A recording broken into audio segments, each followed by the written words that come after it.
There's no room for us. There's no room. Now our lives are changing. Promises keep slipping. And I always knew it wasn't you. It wasn't you. Now our lives are changing. Promises keep slipping. And I always knew it wasn't you. It wasn't you.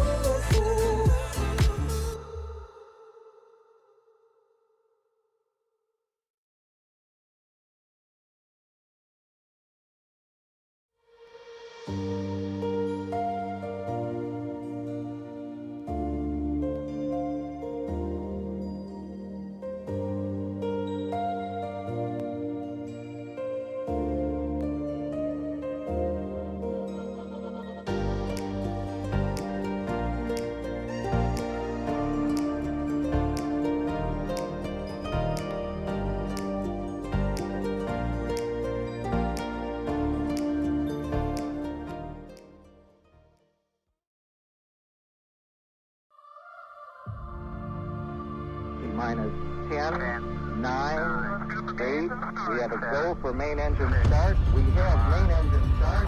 4, 3, 2, 1.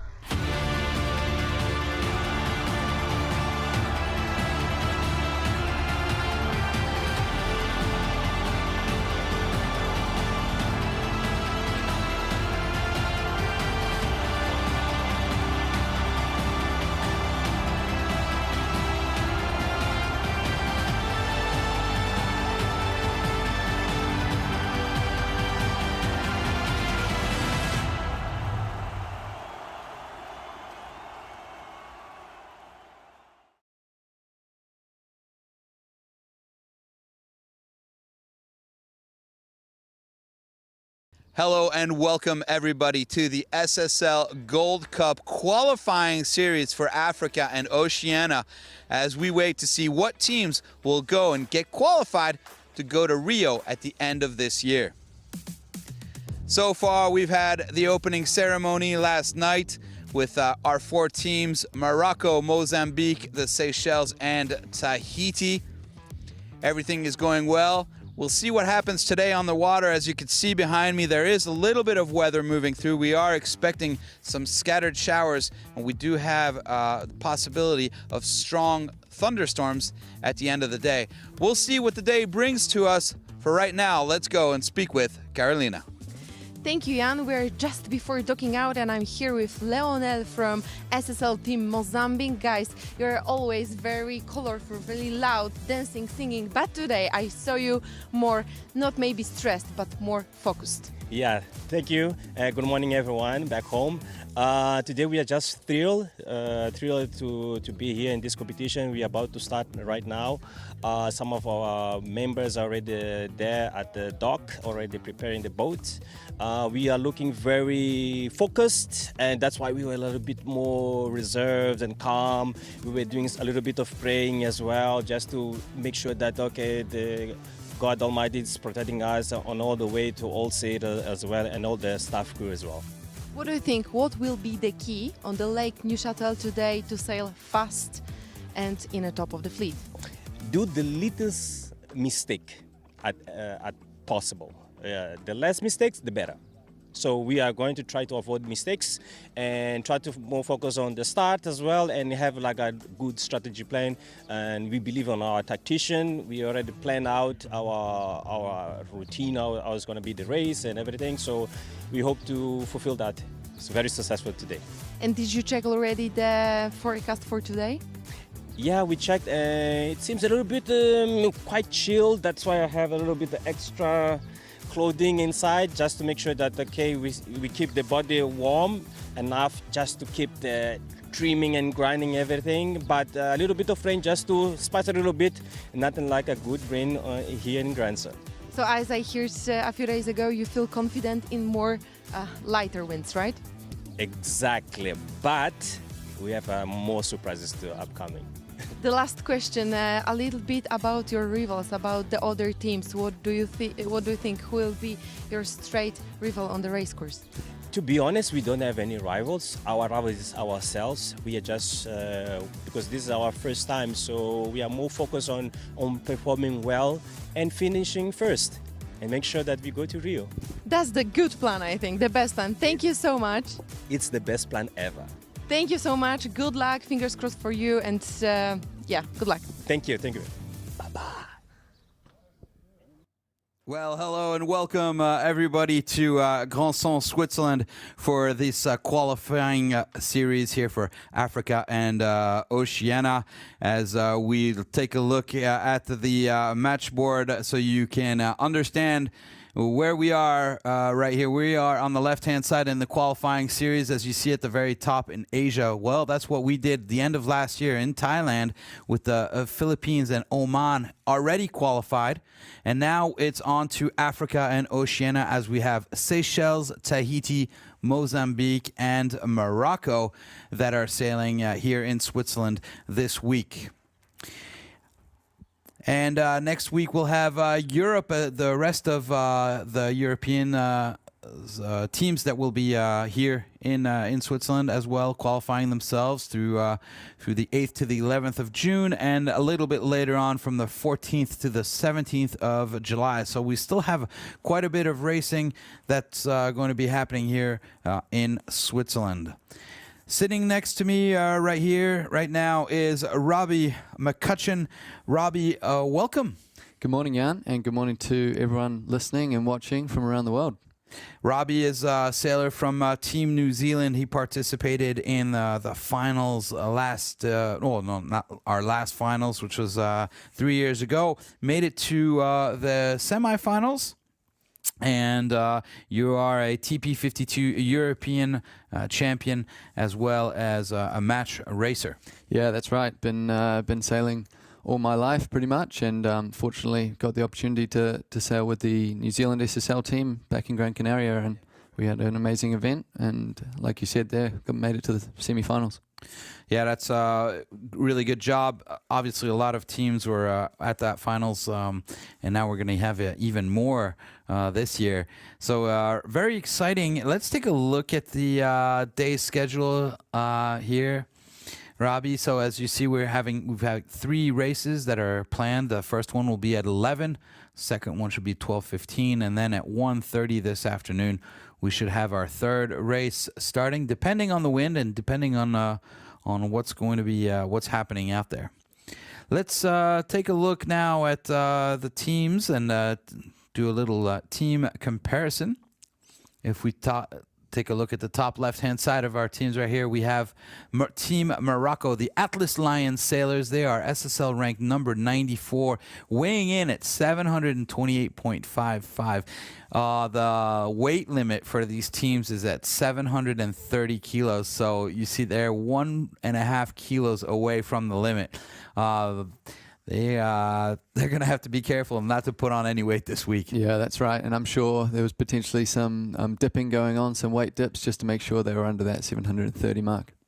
Yeah, I think they had a little bit of a jogging session just before the weigh-in this morning.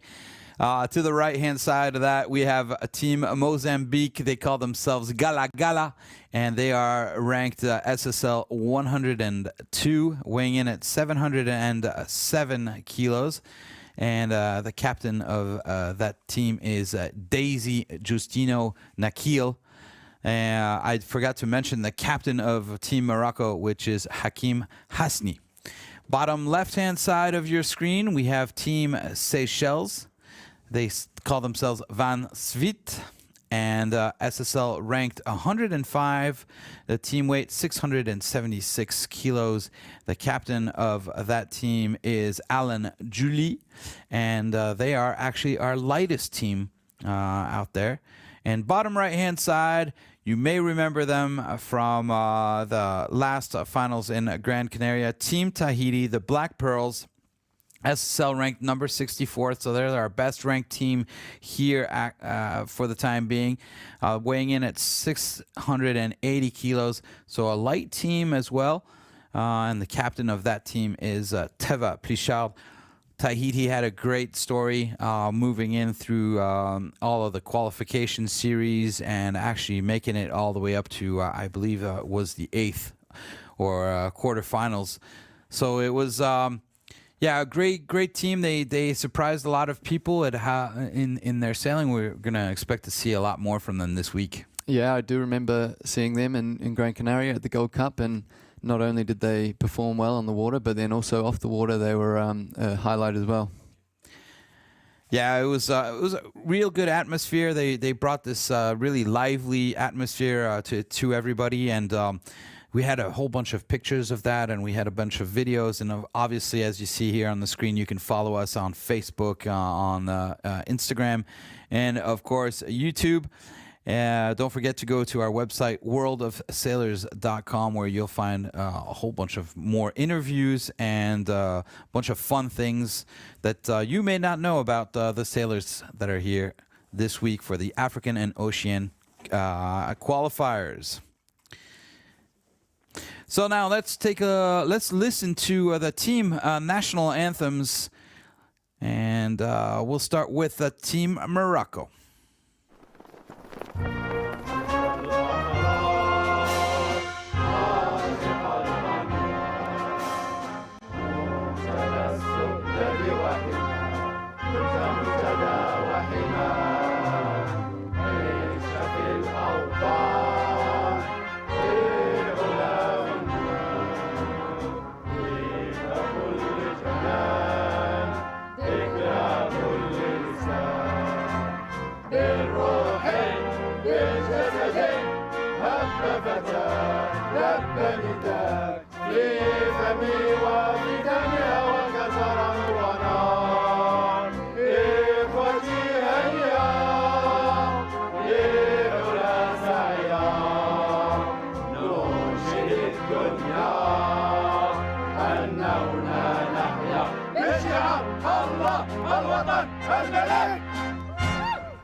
Now let's listen to the Mozambique national anthem.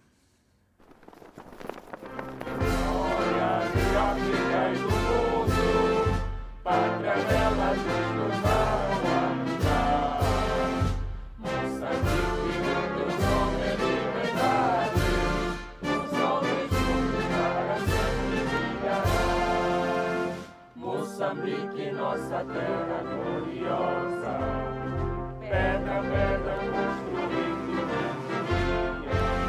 milhões de braços, uma só força, ó pátria amada, vamos vencer. Moçambique, nossa terra gloriosa, pedra, pedra construindo milhões de braços. Força, rouba de amada, vamos vencer. Gala, gala, gala, gala, gala, gala. That was your team, Mozambique. Now let's take a listen to the anthems from the Seychelles.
And now let's listen to our last national anthem from Team Tahiti.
Always interesting to hear those national anthems there, Ravi. Such different styles. Yeah, absolutely. Let's take a look now at the team lineups and let's find out who will be sailing on these boats. Let's start off with Team Morocco.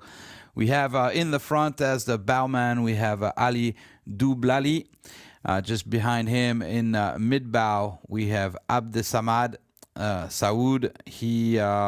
These two have been really working very well together here in the front and are doing quite a good job we saw in the trainings. In the pit, we have Ramani Umaima. With her is the floater Zineb Harris.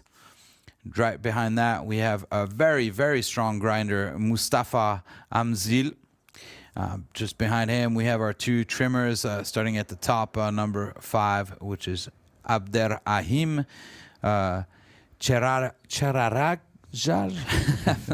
Sorry, I mispronounced that. And below is Youssef Goura. We have our main trimmer, Marouane Hasni. And we have in the back, at the helm, we have Redouane El Hafer, and tactician and captain of the team, Hakim Hasni. So back there we've got two guys, the main trimmer and the tactician. They've been sailing together, both of these guys, as when they were younger, and most of the rest of the team are actually military personnel. Wow, I didn't know that, but that's great to have a connection between that tactician and main trimmer role. That's very important. Yeah, definitely. What do you think is the most important when we're talking about communication between the tactician, the helm, and the main trimmer? Those three guys back there. Yeah, I think that main trimmer role is very important. They're obviously sort of leading that speed team on the boat, so they're more focused head in and focused on the speed. Obviously, the main trimmer and the trimmers working together to make sure they get every last bit out of the boat. Then, obviously, for the tactician role, that's a head outside the boat sort of job, so everyone else is looking inside the boat and trying to get the most out of it, whereas the tacticians making sure they're managing the course well and making sure the timings of the team are well. Yeah, absolutely. They're going to have quite a bit of work out there today, as like we said, we were expecting a little bit of showers and cloud covers to come in. We'll see what's happening as we will wait to go out onto the water. Right now, before we do that, let's take a look here at Team Mozambique. We'll start off in the front with our number 1, our bowman Alcidio Lino, as well as Jose Massaz. He's the mid-bow. Then again, we have 2 ladies. that are floater and at the pit. Down at the bottom, we have Myriam Beck, who's at the pit, along with Denise Paruc. Behind that, we have Lionel, our grinder that you saw earlier in the interview. And behind him, we have our two trimmers, Carlos Lino, and we have Gui do Rosario. Those two are the trimmers on Team Mozambique. Just behind them, main trimmer, Don Caro Bira Jr. And then we have the helm, Bartholomew Ernesto, and of course, tactician and captain of the team, Daisy Nakil, who has been 2 times to the Olympics. Let's talk, Robbie, a little bit about the importance of the pit and the floater in terms of their importance for the rest of the boat. Yeah, the pit and the float, they're sort of the control center. Obviously, the pit, you have all the lines, the halyards, and the cleats that go with it. So that's sort of the control center of the boat. When halyards need to come up, when halyards need to come down, they're that epicenter just to be the communication between the bow team and the afterguard. So a lot of important work right there for those two ladies as we're going to keep things moving on. Let's take a look at the lineup for teams Seychelles as we start off in the front. Kernest Alcorn, which is our bowman. Then followed behind him, mid-bow, Brian Toussaint. Number 3 is Eston Dubel. Behind him, we have trimmer Jaden Vidat and Marie. And of course, the main trimmer, Roy Govindan. And above him, Marcus Anveg as the grinder and helm, and which is in the helm and tactician, is Alan Julie, which is the captain of teams Seychelles. Let's take a look now at the lineup for Team Tahiti as we start off in the front with the bowman Jan Rigal. Just behind him, we have Hainiti. She is mid-bow. And then we have in the pit Manutea Maha'ai. Just behind them, we have Moana Hugono, which is our trimmer, with number 4 as the grinder, big, tall, powerful man, Teri Mana. And we have Tom Lamotte as the main trimmer. In the back at the helm, we have Teva Plichard, which is captain of Team Tahiti. And of course, we cannot forget the tactician, Taiki.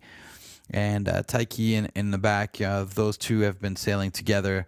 Teva Plichard and Taiki, they've been sailing together also in the last. As a matter of fact, most of these guys were all on the boat when they sailed in the last finals of the SSL Gold Cup. Yeah.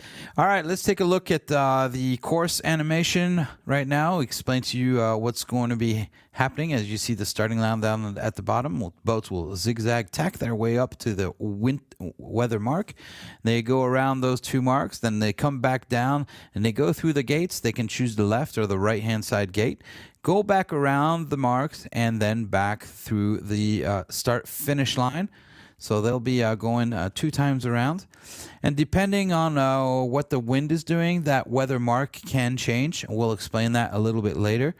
And as we have right there, nice shots from on the water, as it looks like the wind is starting to settle in, as we're expecting winds coming out of the southwest. We've had some really warm weather last week, with a high pressure zone that was sitting over us for quite a few days.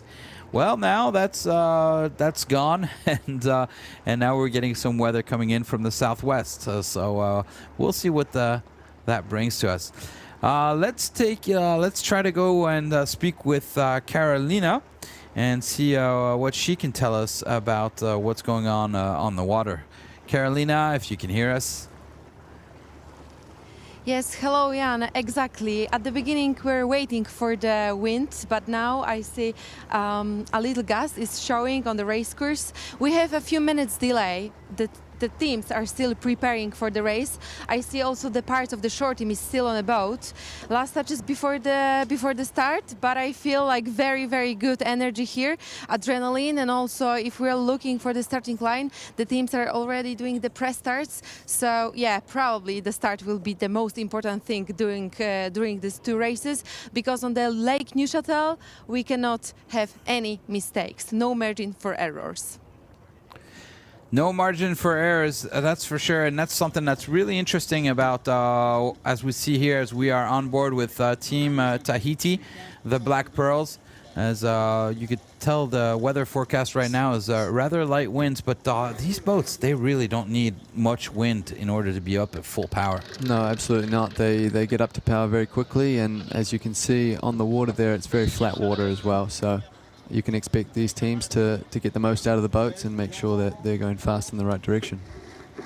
Yeah, we'll see, as we see that cloud cover in the background right over there, you'll see that's the southwesterly part. We're facing southwest right now as we're looking, and the weather is coming in from back there. So, you know, all it takes is just one or two clouds, and then all of a sudden you'll have a little bit of a gust or a shift or something could go out onto the water. So, yeah, it'll be a light day, but it's a light day for everybody. And it was really interesting to see these guys training all week long, and you know, really for them right now, it's just as Lionel was saying, is the challenge on these guys as teams is really to make sure that they make no mistakes, and that they sail cleanly in order to be able to have a good race. Yeah, absolutely, Jan. Especially like you touched on with their training, they'll be sorting out their processes, sorting out their communication, and making sure that they can put all that practice into this racing today. Yeah, Carolina was also talking about the starts and how important that is for sure. Well, I mean, we definitely saw in the sort of the practice trainings and practice regattas that we had at the end of last week. Some of the teams were actually pretty late to the actual start, so that's going to be a big challenge for these teams to make sure that the time on distance is so important for those starts. Yeah, it absolutely is, and especially when you're trying to get towards the line, time on distance, but also be up to speed when you're there. So it's definitely a big focus, especially in this light winds, just to keep the pace and make sure you're on time also. Yeah, I mean, that's the best thing you can do, right, for a race, is make sure that you cross that finish line, that starting line, right on time, and not already start a race with 5 seconds delay over everybody else. Interesting here as we're looking on board with Mozambique, as we see the tactician in the back and the helmsman discussing sort of where they want to go and what they're seeing. As we can see on the water right there that there is definitely some wind, so it's not very wavy, and it won't be, because when the wind is coming from the southwest, there's just not enough time to create waves. They're too close to the shore from where the wind is coming, so it'll seem very flat, but they'll have definitely enough power to put a show on for us. As we see here, as we are on board with Team Seychelles. Looks as though they're getting themselves sorted. Looks like they have a nice clean boat. How important is that, Robbie, to make sure you have a nice clean boat? Yeah, absolutely. That will be probably the role of the float, or if they don't have that, the pitman, making sure that all the lines are neatly tucked away if they're not being used, or making sure that nobody's stepping on anything. But as you can see from the shot there, it all looks very clean, and it looks like they're going well. Yeah, they're just sailing around, getting themselves set up, as the race course has been set up and is ready to go. As you see in the middle of your screen right there, the old little white boat right there, that's the race committee boat. It kind of looks like a boat from Pedzi, but yeah, right there, that's the race committee. As looks like we have the AP flag, so that would be that red, white, red striped flag right there, which means that we are on a postponement or a delay.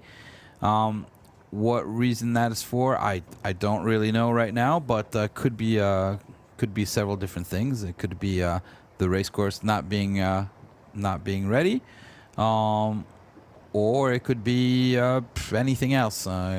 Yeah, it looks like these boats have nice breeze, as you can see. You know, big mainsails, big jibs. They're fully powered up and they're moving. Maybe the breeze just isn't stable at the moment, and maybe it's just settling into a direction. So that could potentially be why also. Yeah, absolutely. Anyway, we'll be waiting for a race committee to take that down, and then we'll be seeing the orange flag. And once we see the orange flag, well, then we'll have 10 minutes before the start, and things will get on their way. As you see here, we have the tracking system. Again, we are able to see all of our teams. So as we see Seychelles probably coming back down, putting up a spinnaker, perhaps making sure that everything's okay with all their lines. You know, once the boats are brought out there, they're told when they can hoist the main. They're told when they can hoist the front sail as well, and so they can't just do anything they want. So it's a really, useful time right now to sort of get out there, do a couple maneuvers, and make sure that they're ready for the battle that's about to ensue.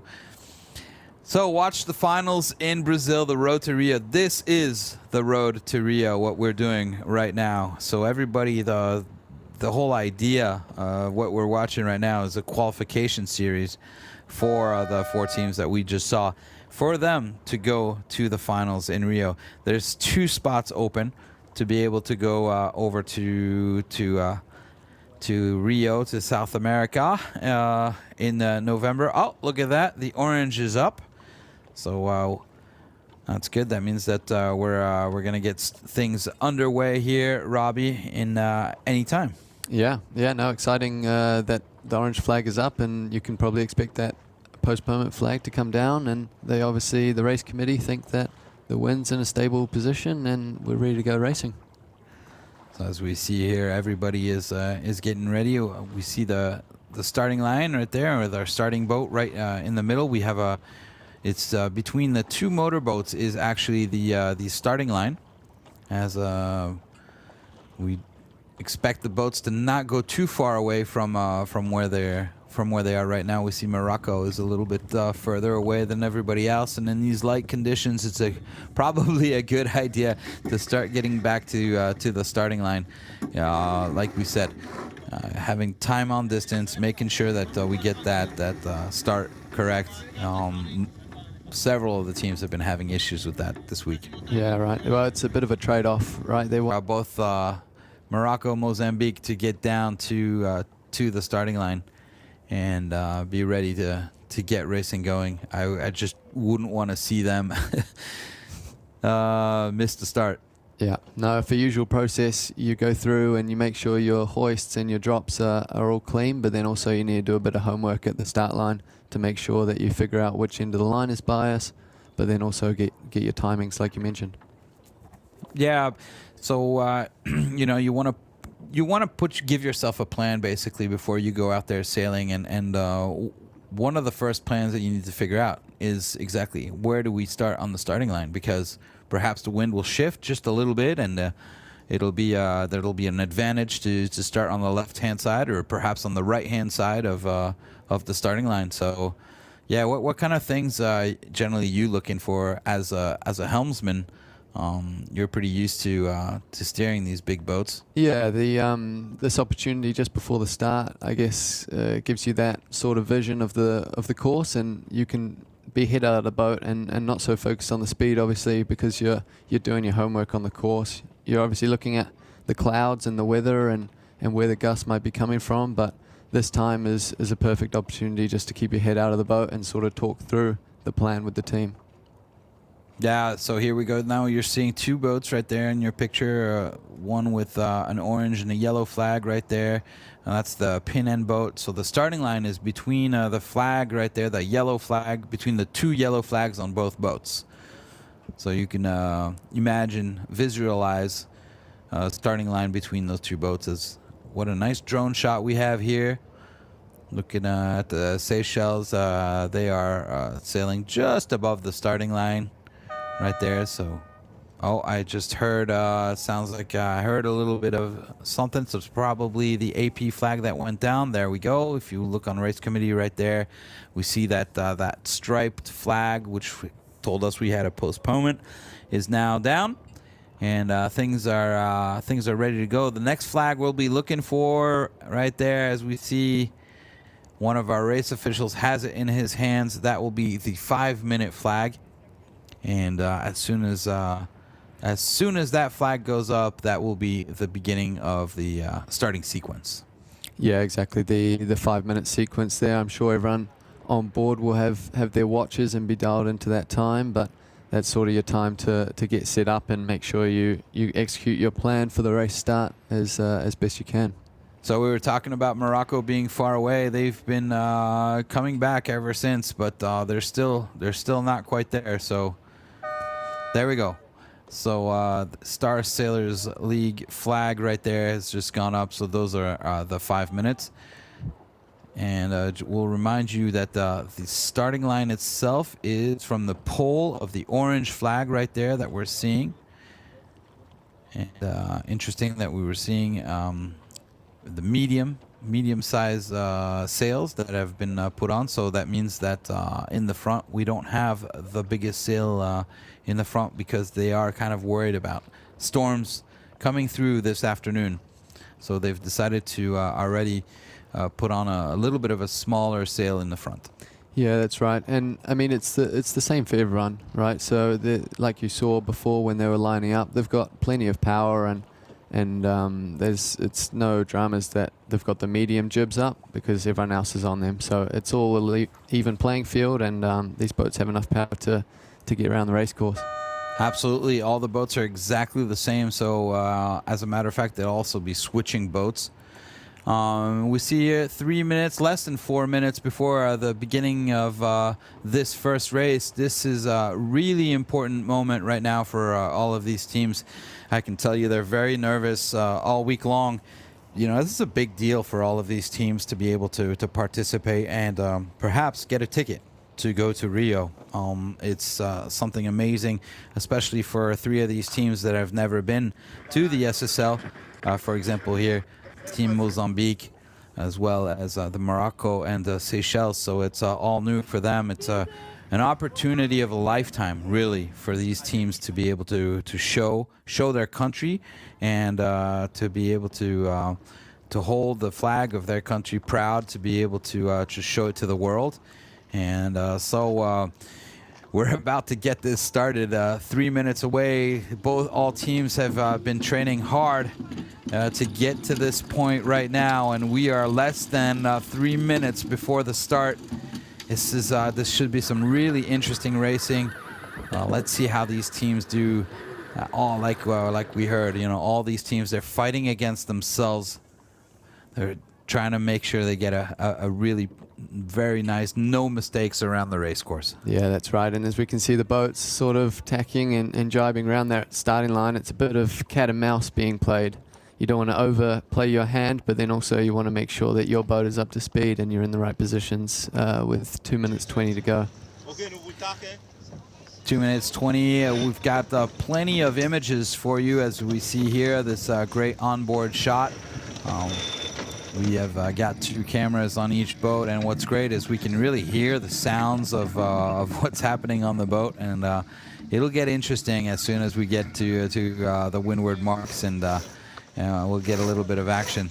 Now let's sort of see how everybody is setting themselves up here, as we see here Team Seychelles going and getting closer and closer to Team Mozambique. So Mozambique right there doing a good job at coming back at the line. We're 1 minute and 35 seconds before the start. This gives us really a great idea. Oh, there we go with Morocco down at the bottom of your screen. So that's an interesting position right there. It is a very interesting position. You can probably expect them with about 1 minute 20 to go. You can expect them to tack underneath the fleet, and it looks like they want to get a pin end start. So that's the usual setup for a pin end start, just tacking under the fleet and having clear air to leeward. So let's take a look here as all boats put in a jibe right now. As the starting line is off to the right-hand side, Mozambique looks like they are the closest one to the starting line right now, with less than 1 minute to go. As they're jostling for position, as we see Tahiti right there setting themselves up. Mozambique still have to put in attack and get that boat to accelerate, as we're 40 seconds away. It looks like you see in the background right there, we've got two boats which are slightly behind Team Tahiti. So it looks like Morocco and Seychelles. Seychelles going up right now. About 20 seconds before the start. Let's see how Mozambique is doing. Mozambique is really close to the starting line right there with 15 seconds. Oh, either they're going to have to go down and accelerate right now, as it looks like Mozambique is doing. But look at Tahiti right now. Tahiti is coming up with some speed. Oh, is it going to be a good start right now? Oh, I don't know what the timing is like, but could be...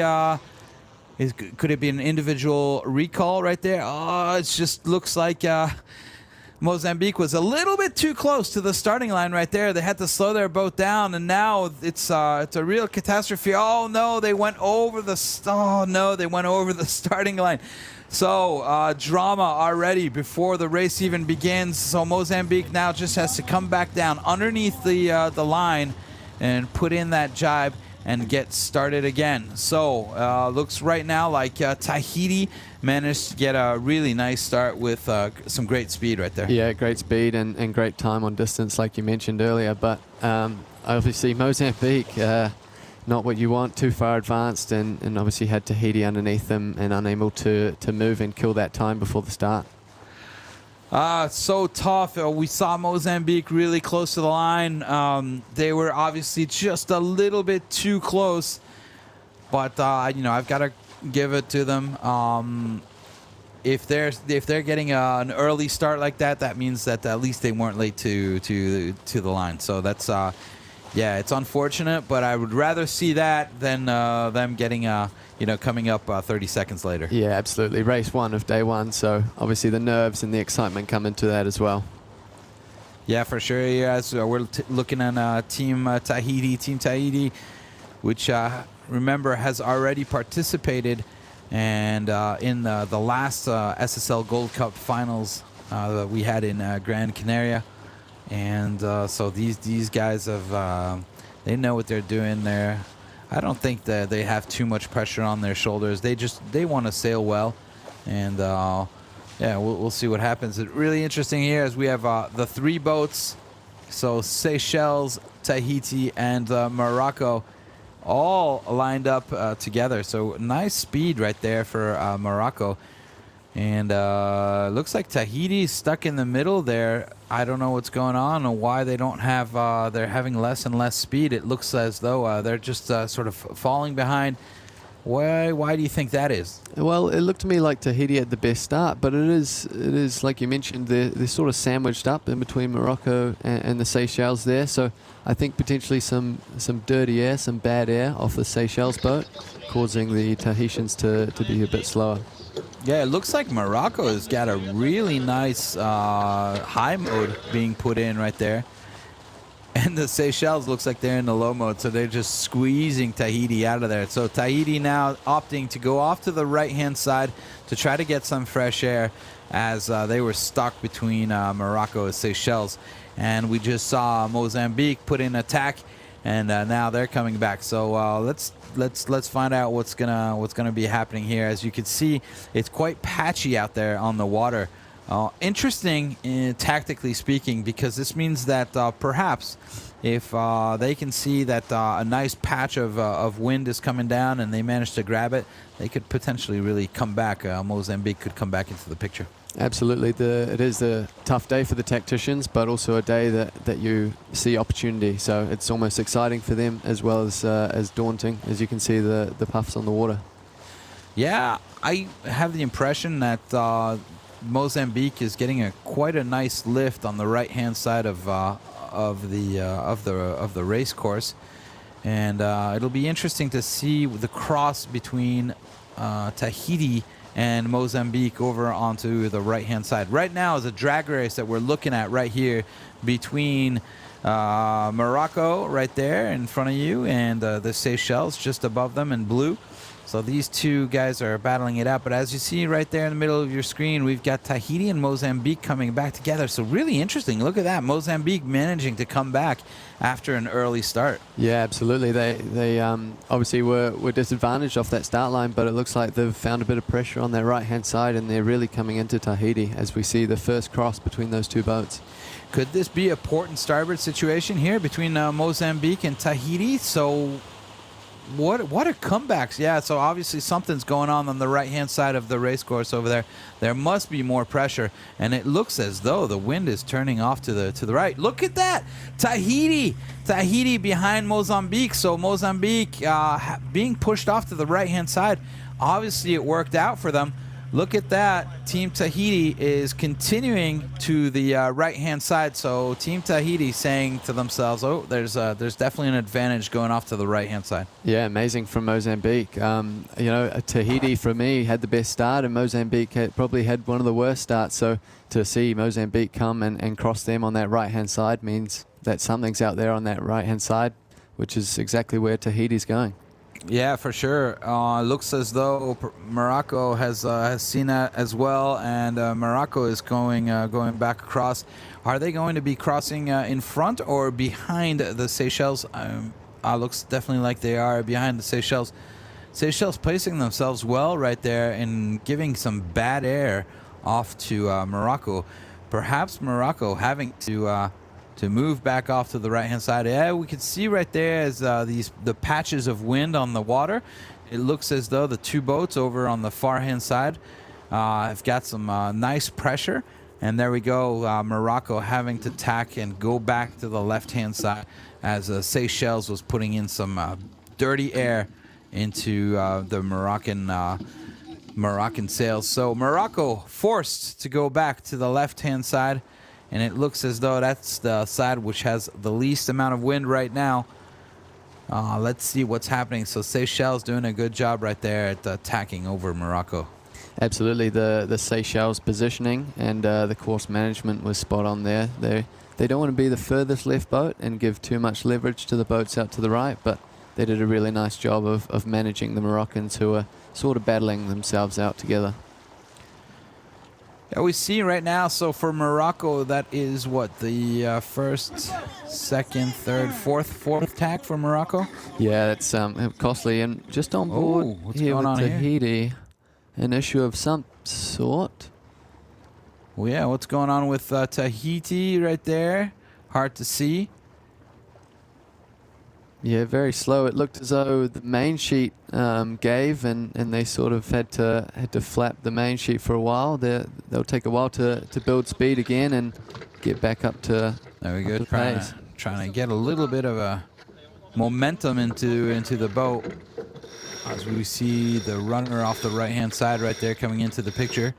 Yeah, I'm curious to know what happened right there. Yeah, interesting. I mean, these boats, they're powered up, sure, but also things are taking a while to progress. So I don't know whether that happened through fault of one of the sailors or potentially the boat.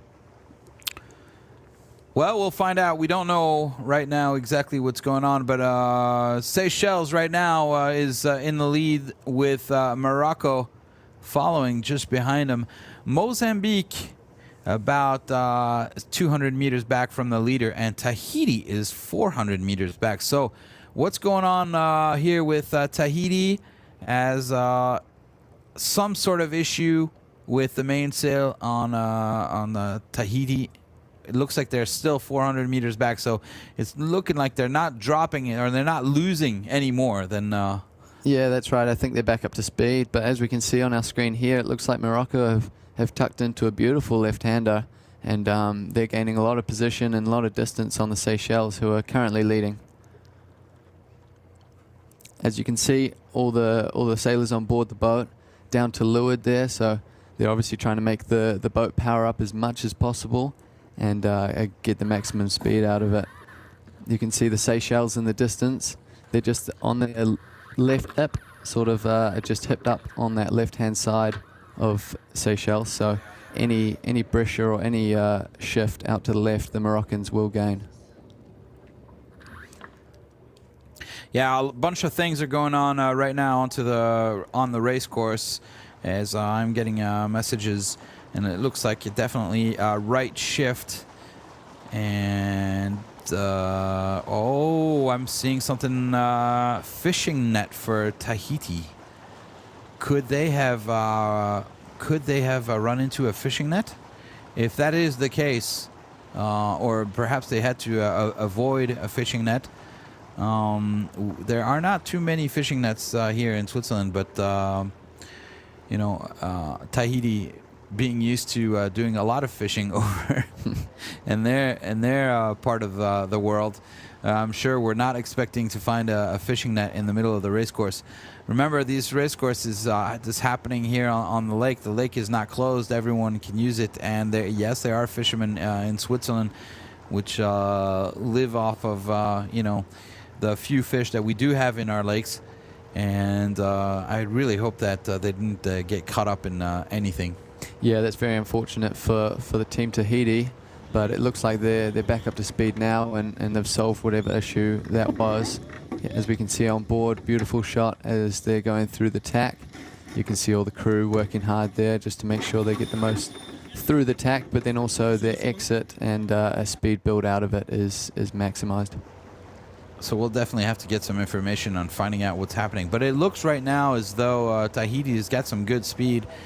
And look, it is kind of snakes and ladders here, as we're seeing Seychelles and Morocco at the top of the leaderboard right now with a massive lead over Tahiti. Yeah, they've done a beautiful job of that course management once again. They've won their sort of battle with Morocco, and then now they're on that right-hand side and covering the rest of the fleet. So beautiful job. So we are 530 meters away from the windward mark, where we'll see the teams putting up their kites for the first time, and hopefully we won't have any issues with putting up those kites in these calmer wind conditions. It is a little bit easier to put them up. Yeah, definitely, and it gives the crew more time and more preparation before they do put it up. So as we can see here, coming into that top mark with no more tacks to go for the Seychelles, it's a perfect opportunity just to talk through the maneuver, whether they want to go straight and put the kite up on the starboard side, or whether they want to do something more risky, potentially find some more breeze with jibing and setting that way. But a lot of time for them to talk about their maneuvers and talk about their processes before they get into it.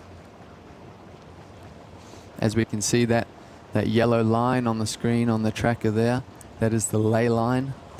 So we can see the Moroccans coming past that ley line. So in theory, if they tack, they will be straight in with no more tacks into Mark 1. We can see Mozambique just underneath that yellow line, so it'll be interesting to see whether they get any wind shift right or wind shift left to see if they make that without having to do another tack. Yeah, I am getting confirmation about that fishing net for Tahiti. So Tahiti did have to deal with a fishing net. Now, I doubt they got caught up in it, but perhaps they had to avoid a fishing net. Anyway, they're back in it. They're coming back right now. They are last for the time being, but anything could still happen, as now we see that Mozambique is a little bit being covered by the Moroccan boat. So right now, as we're looking on board to Team Seychelles, looking nice and out in front, so no worries for the Seychelles teams. Just want to remind you that the captain of that team, Alan, for the Seychelles, he has been 5 times to the Olympics and was deemed 7 times Sailor of the Year back over in the Seychelles. So a lot of experience from the skipper on the Seychelles team. The Flying Fish, there they are, everybody coming back down to leeward. Yeah, work. there's no argument with that sort of experience on board Team Seychelles. That's an impressive background, and he's definitely bringing it to the racecourse today. Very nice. As we see the boats right there, you could really tell that the bow is not too far into the water. The skirt of the boat is just lifting. So really good weight management right there on that team. Yeah, you can see as they come around that mark, you can see the weight sort of shift to the high side, to the windward side.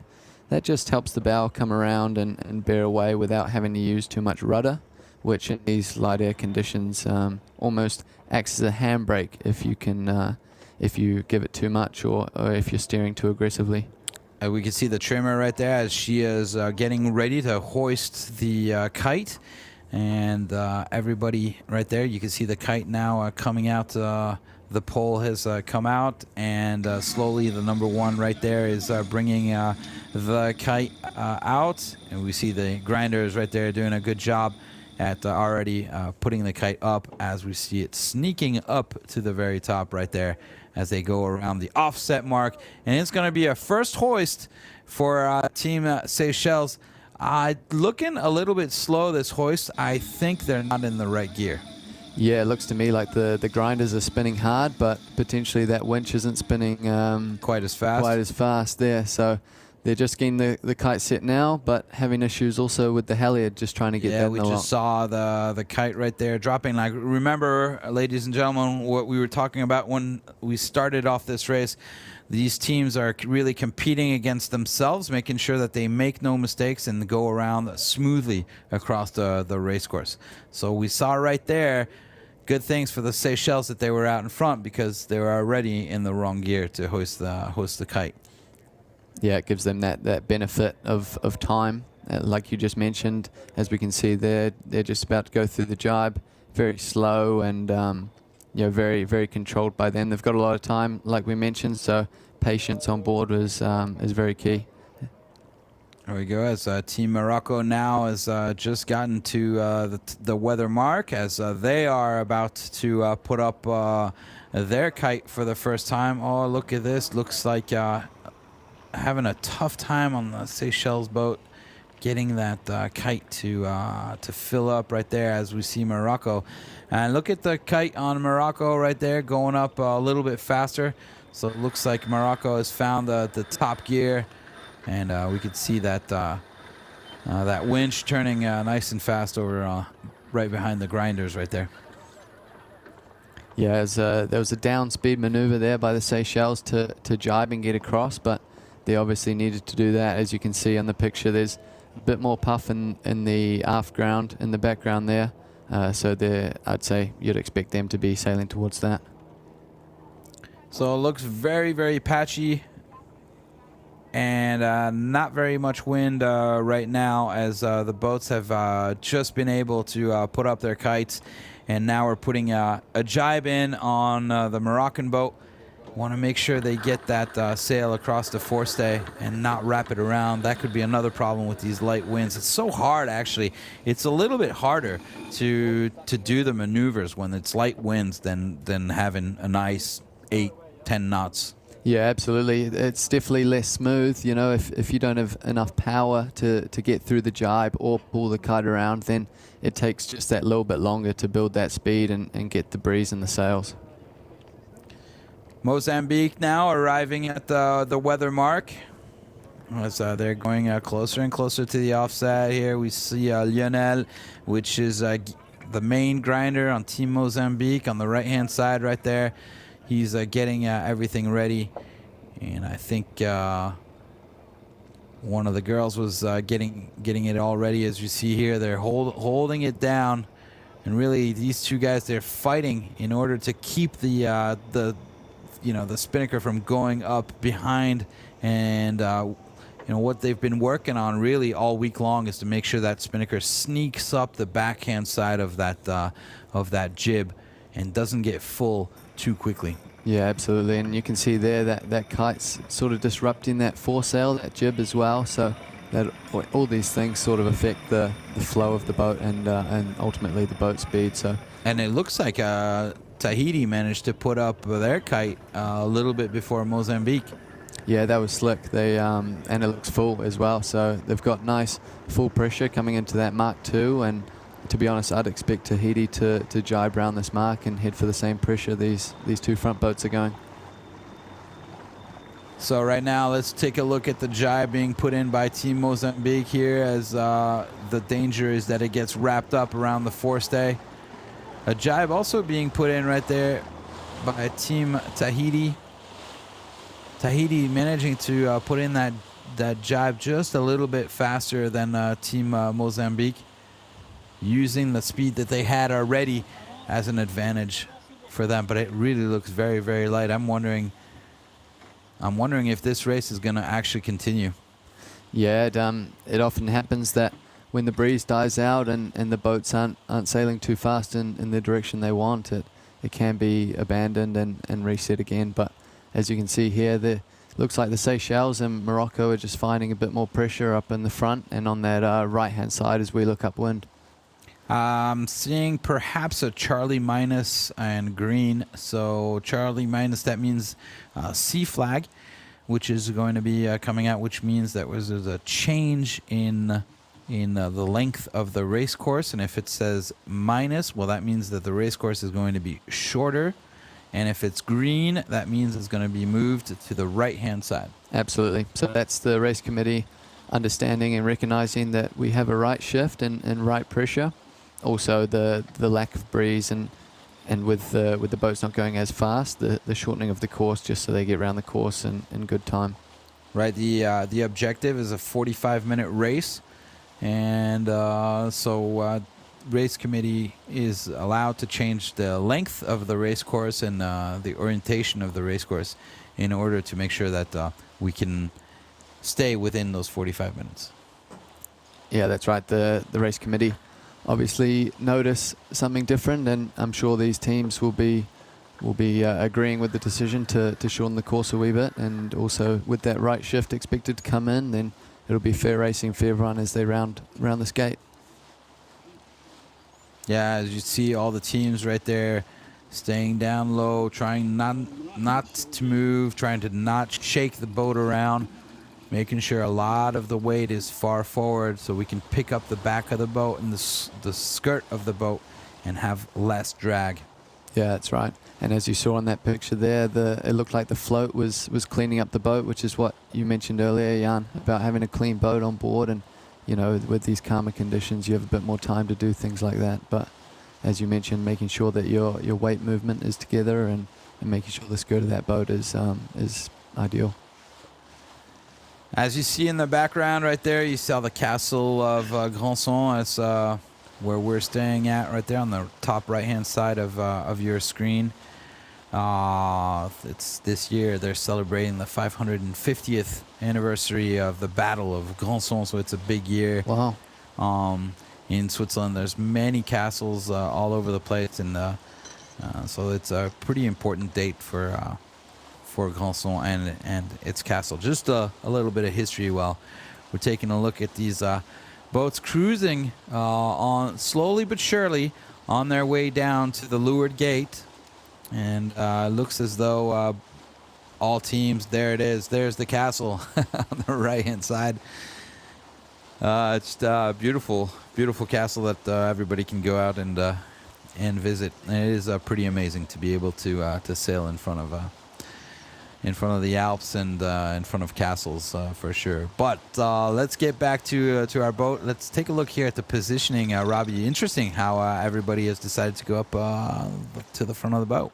Yeah, absolutely. That you can see majority of the team there to leeward on the right hand side, and also, like you mentioned, up forward. That just sort of keeps the bow into the water and making sure that they're driving it forward and fast. Yeah, trying to reduce the amount of area of the boat area that is touching the water, and so hopefully going just a little bit faster than the other guys. Remember, all these boats are identical, so the slightest little difference that one team can do as opposed to another will make a difference. Yeah, and as you touched on, just that slight bit of difference. As you can see with the Team Seychelles here, they've got a different team set up as well, a different configuration. They've got less people on board, which in these light winds will be helping them. Yeah, I believe it was either them or Morocco, which is the lightest team. And they have few people on board as well. So it's always a question of do we take fewer people on board and then we're lighter, or do we have an extra set of hands on board but we're a little bit heavier? Yeah, absolutely, and it also depends on the wind conditions as well. So, I mean, it looks like they've got it right for race one on day one, but you never know. Once that breeze comes in and the boats power up a bit more, it might be nicer to have that extra set of hands and that extra bit of weight on the side. Here we see Team Morocco as well, everybody on the leeward side of the boat, but a little bit less forward. Yeah, definitely a bit more scattered there. It looks like they're not bunched up so much together, which isn't ideal per se, but it looks like they're doing it their way, and it looks like a couple people in the middle on the windward side and also the leeward side. It'd be interesting to look. If you look at the back on the transom of the boat right there, you could see the skirt and how it goes up as the weight of the people on board. And I would like to see the Seychelles if we manage to get that shot, because they really have everybody up in the front. Okay, well, now they're about to put in a maneuver, so everybody has come back to their position. Doing a great job right there, making sure that asymmetrical spinnaker is full before they actually put in a jibe. It's really important that spinnaker is flying in order to go around that forestay. Yeah, and there's a lot of components, a lot of attributes that go into that. Obviously, the turn, the speed of the turn throughout the jibe, and also the trimmers, making sure that kite stays as full as it can for as long as it can. Also, obviously, the powerhouse, the grinders, making sure it gets around that forestay and set as fast as they can. Yeah, so that's quite a few different jobs that really have to work together. And it looks like they've got nice pressure right there. It looks like they're more heeled over than all the other ones. So perhaps going off closer to the shore and getting a little bit more pressure right there.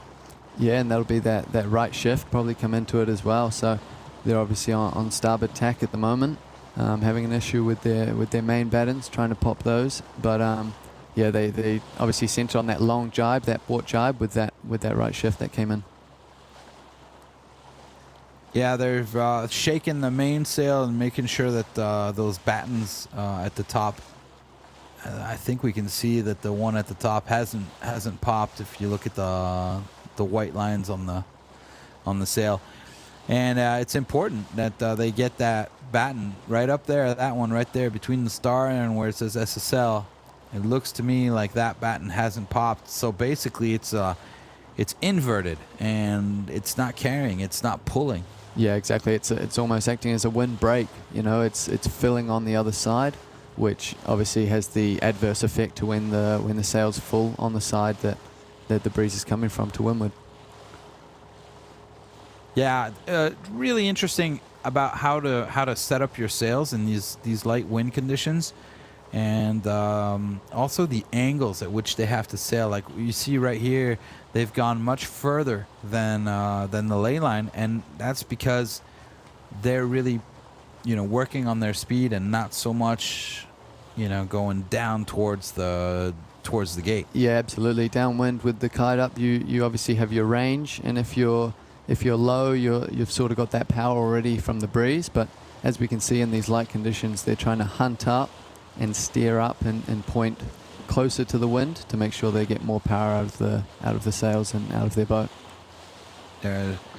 You see number 8 right there, Taiki. He is the tactician, so he's gone much further forward, and looks like Hasni was out there repelling. Yeah, that's an interesting position to be in, especially when your team are to leeward and forward. But yeah, okay. But anyway, we see Tahiti now coming back into the game. So it looks like Tahiti has managed to come back in front of Mozambique. And Morocco right there, as we're definitely seeing a shift to the right-hand side, as we could see here with the traces of the boats on the tracker. So we must be getting down pretty close to the. Though look at that, we can see really that there's bends. Like for example, if you look at the Tahiti and those white line, that white line following the Tahitian boat, that shows you that the wind is shifting over to the right-hand side. Yeah, you compare and contrast that with the Moroccans. Their line is sort of straight down. So, as you mentioned, there's definitely a split in the breeze, and it looks to me like Morocco has a little bit more, so they can sail a little bit deeper and close to that gate. Yeah, Morocco, Tahiti. Morocco is. It looks like they do have a little bit more pressure right there, but it's so patchy. Yeah, it's really difficult to say. It's especially when we're looking at the screen. We'll have to get some more information from the on-water reporter. We'll see what she has to say. But for the time being, as we look here at the Seychelles, looks like what's going on right there? The jib was coming down. Yeah, I think that was potentially a mistake from the pitman, opening the jib halyard instead of the kite halyard there, but it looks like they've resolved that quickly, and they've definitely got enough time before this bottom mark. Now let's see. Now it's really important that they get it inside the boat, and that they don't that spinnaker doesn't touch the water, because if it does touch the water, then when they're going to try to put it back up at the windward mark, it's going to be harder because it'll be full of water, and it's not going to go up as easy. So here we go. Seychelles right now in the lead after one lap of this difficult, patchy, light wind race. But as we see, they're going back up, and you see the boat is heeling. So there is definitely wind out there. It's just a little bit light for the time being. Yeah, and you can see the Seychelles doing exactly what was expected of going up to that right-hand side of the course. They obviously see more pressure and a bit of a shift. So they're just trying to get out to that right-hand side so they can control the race once the fleet round. You could see right there the outhaul has not been pulled on that boat. I don't know if that's something they did on purpose to try to get a little bit more power into the mainsail, even though they're going upwind. Yeah, you'd expect these trimmers, the main trimmer and the trimmers of the jibs in front, you'd expect them to be looking all the time at how they're set up and their controls.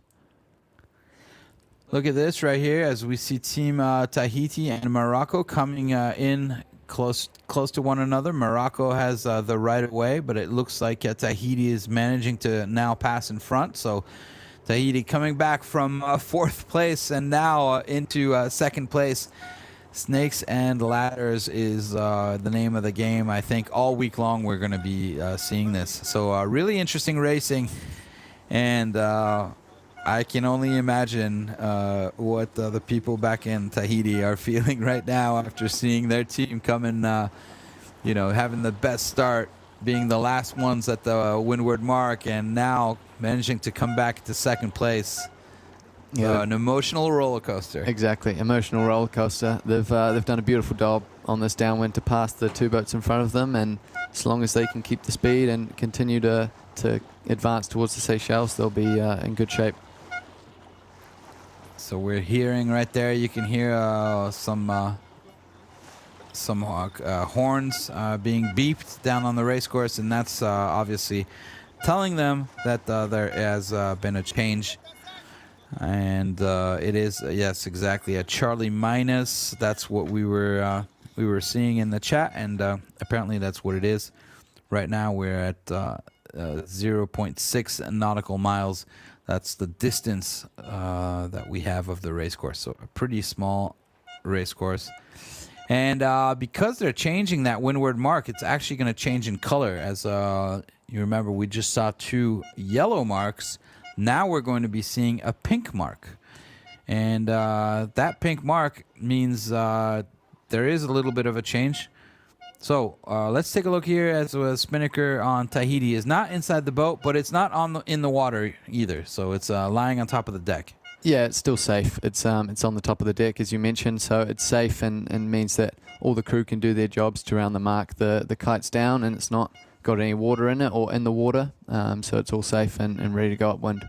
Yeah, let's take a look here now at Morocco dropping their kite as well. Let's see how well they do it. Oh, it's a little too fast on the right there on the halyard. Dropped the halyard a little bit fast and got that sail a little bit into the water. It's not a catastrophe, but had they dropped it just a little bit slower, it would have avoided it getting wet. Yeah, they've definitely got the time to drop it slower as well. There wasn't any rush or anything like that to round this mark, so a bit of a mistake on board Morocco. And as you mentioned before, with that water, when it goes back up at that top mark, it'll be harder to set and harder to get up the rig. So now last boat coming in is Team Mozambique.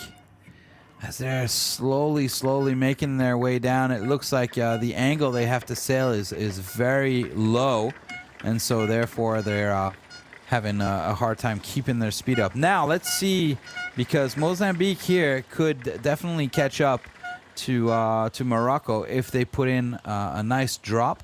So let's just see how well they're going to do, as we have a great vision of the drone. Oh, look at that. Perfect. The drop line right over the hatch, not dropping it too fast. Honestly, that's the best drop we've seen so far. Yeah, absolutely. You saw the tack, the front of the kite there come in as well at a fast pace. So a beautiful slick drop by Mozambique, ready for this rounding. Yeah, that was really, really nice. Now, let's see. It's painful to watch. They'll get their speed back up, and they'll get back into it. So right now, Mozambique, yes, they are fourth, but I like that drop. I thought that was a really nice drop. Let's see what's going to happen for the rest of the maneuvers. Remember, we're only halfway into this, and we've had all sorts of ups and downs so far. So anything is still possible. Yeah, you mentioned that snakes and ladders earlier. That's absolutely what we're seeing out here on the lake, with different bits of breeze pressure and on the right and left side, and holes in between. So it's all about staying, consistent and patient in the breeze that you have, and making sure the boat's going in the right direction. Yeah, it looks like right now we have a huge left-hand shift that's coming back in here, as we see the Seychelles put in a tack. They had to tack because they were on the right-hand side, but now it's shifted sort of to the left. So really complicated lake conditions here. We'll just have to see how things go on, but we'll see right now there's a nice little bit of a heel right there on the boats. So the boats are just powered up. They're not fully powered up yet, but they're not too far off. That's right, and the whole time they'll be trying to look for power in both the sails and their crew weight. But yeah, as you mentioned, they're just trying to squeeze as much as they can. Obviously not fully powered up at the moment, but trying their best to go as fast as they can. So we were talking just before about the change in distance and about this pink mark that we're gonna be seeing soon here. So the big difference between this pink mark and the yellow marks that we've had on the first windward mark was that there is no offset. So there is no dogleg once they get to this windward mark, which means is the only mark they have to go around. So they don't have that little 100 meters that they have to go halfway to the wind on a beam reach in order to get to the offset mark. And this time they'll get to this pink mark, and they'll just go straight back down. So it creates, there it is, pinkish, purplish mark. It means that there's a lot of maneuvers they're going to have to do to get around this mark. So it starts off with attack right now, and then as soon as they get past it, now they're going to have to be really careful to not put that bowsprit out, because the jury is just out there watching them. And that bowsprit in the front of the boat right there cannot go out once. They have to at least go, there we go.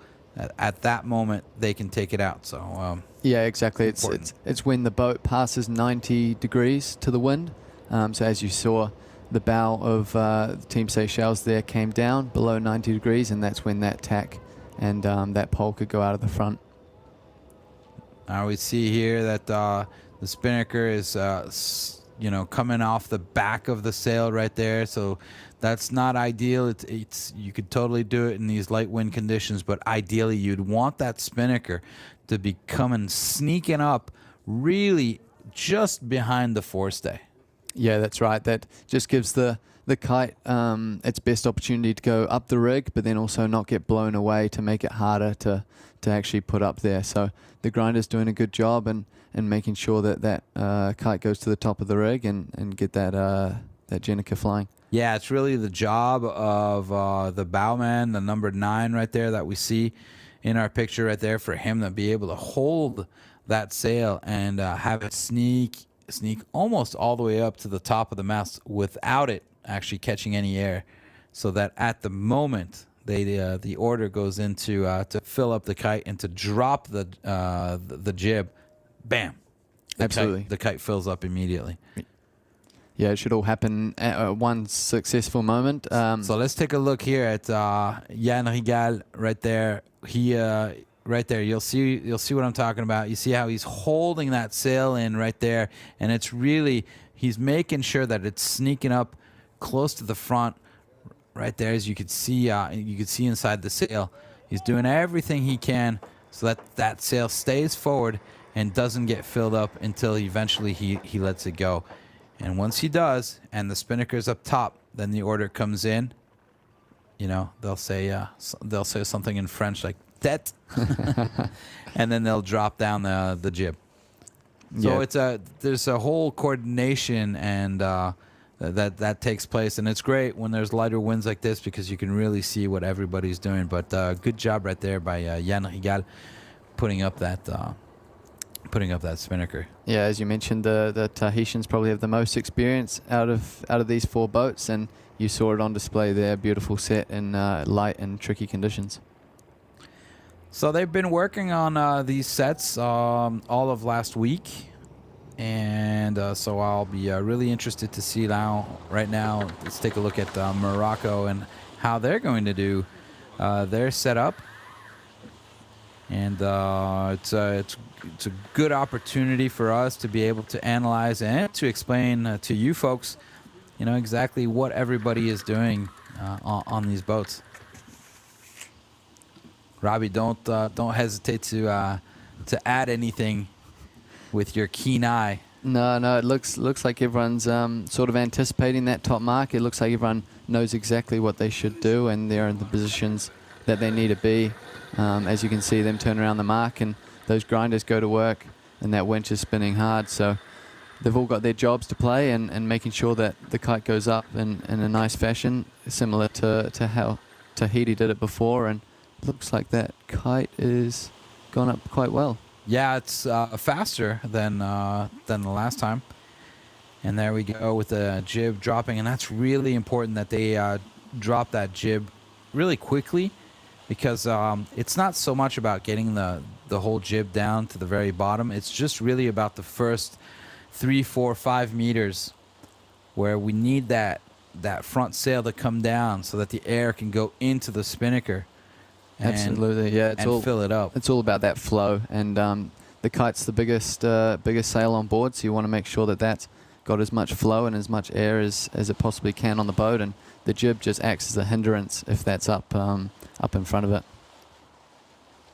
Interesting here as we see the Seychelles trying to move their body weight around the boat in order to be able to pop those battens again. Yeah, like we touched on with jibing when they were first coming down the downwind leg. Jibes are, a combination of a lot of different roles. Like we mentioned, the steering, the trimming, the grinding, and everyone else doing their job with the body weight. So in the case of popping the battens, it's making sure you have enough power on the exit of the jibe, have enough power in the sails and also on the boat to be able to squeeze and come up to windward and make sure that those battens on the mainsail pop. A lot of different things need to be happening. Not only you need to do your job on the boat, and everybody has got a very specific job, but everybody needs to also work together in order to move that weight around. If everybody moves together, they can really get a nice pump out of the boat, and they can pop those battens and everything. If they don't move together, nothing really happens. Absolutely. No, you're right there. It's an underrated skill to be able to move as one group and all to be in the same position and also the same timing. So I expect them to have someone on board just be counting down 3, 2, 1, and that's just a call for everyone to be moving and moving together in the right position. As we see everybody here, you know, really down in front, low as they can.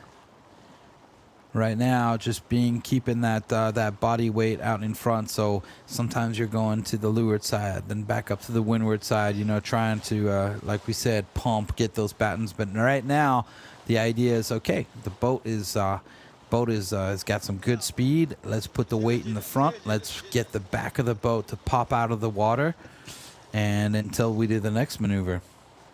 Yeah, that's definitely the ideal setup you want to have going downwind, especially in these light conditions. And it looks like Team Seychelles are absolutely all over it, with people as far forward as we've seen from these 4 boats, and it absolutely looks like it's working. You can see the stern there just a wee bit further out of the boat, and as you mentioned, that skirt is just a wee bit further forward, just propelling the boat in the right direction and making sure that all the power they do get in the sails is driving them forward. I mean, everything is almost near perfect on that boat right now. Maybe that windward sheet is still a little bit in the water, but nothing much.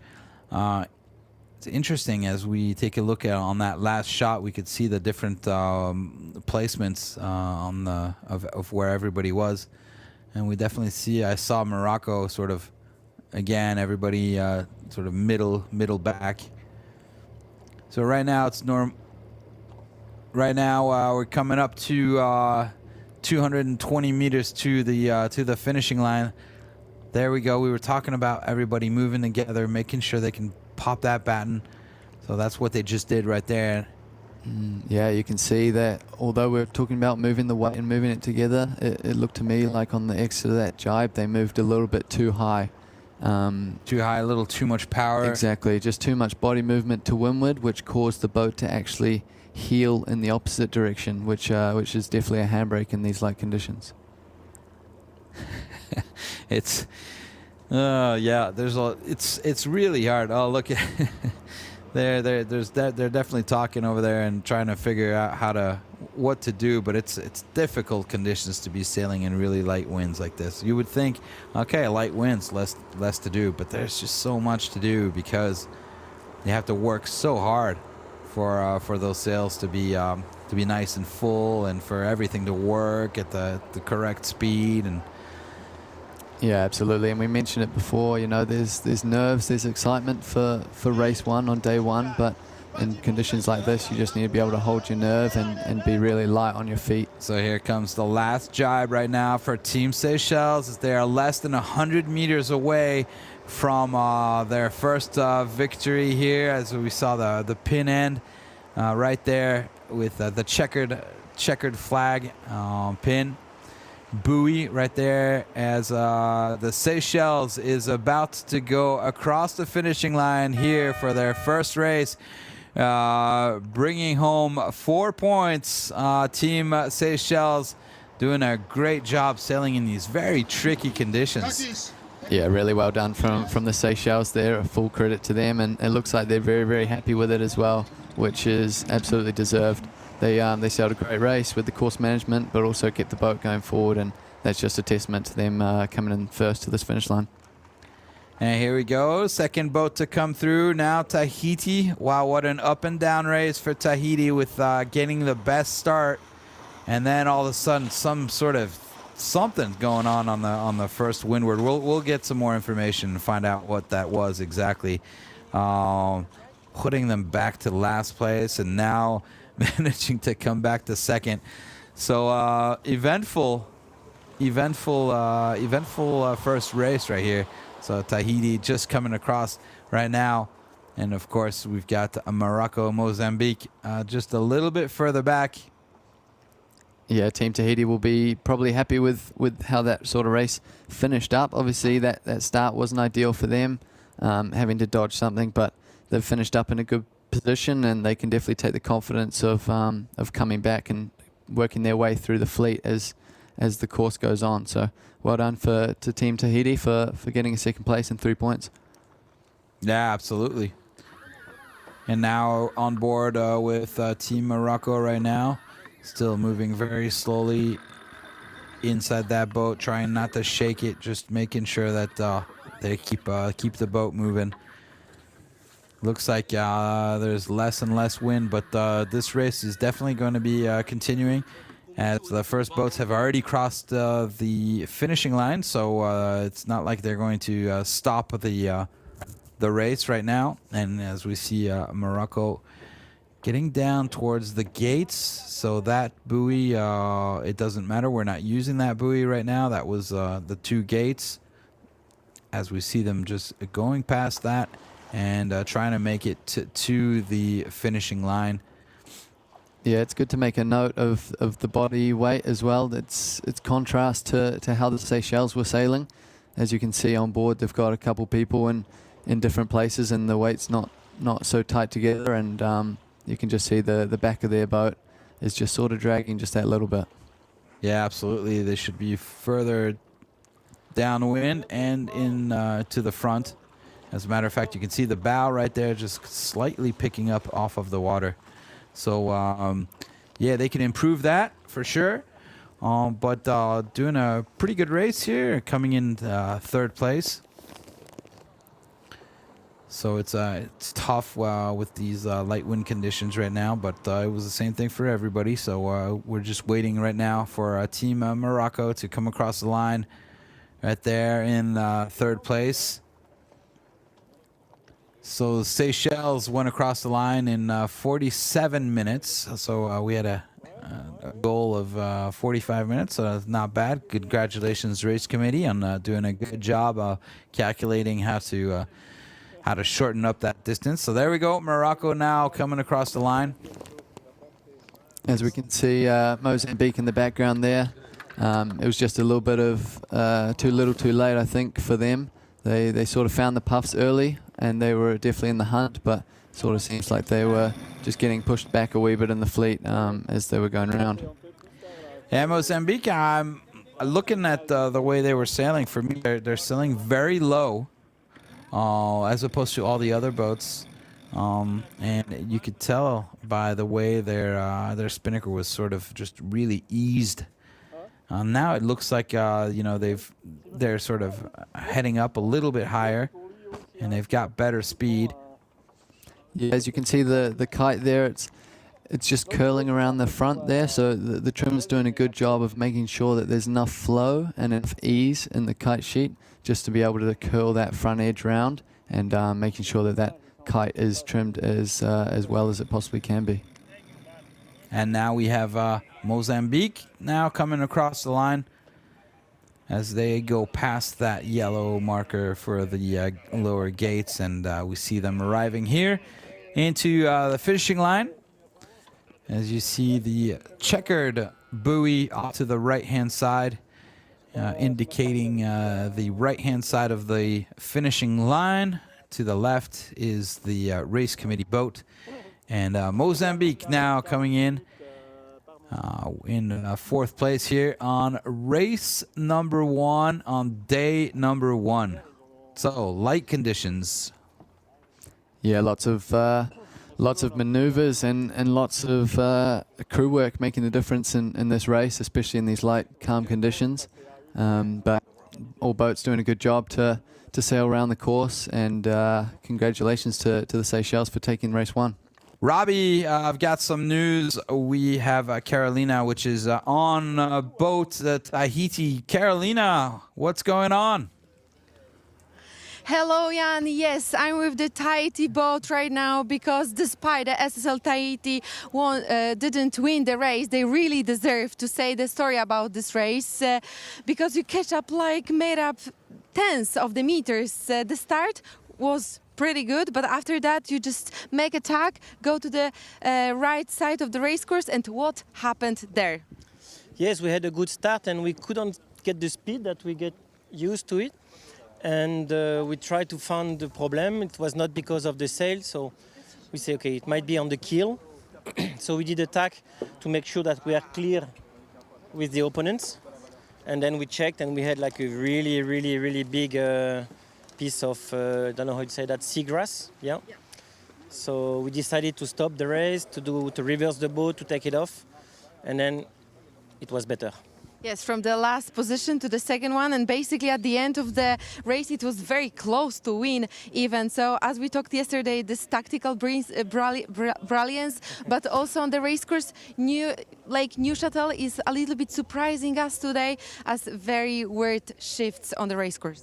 Yes, exactly. We had to keep the ices open, and we have a good job, a good tactician as Teiki, and he could make the good calls, and we came back, and we just a little bit disappointed that the course has been really shortened, but that's race, that's life, and congratulations to them.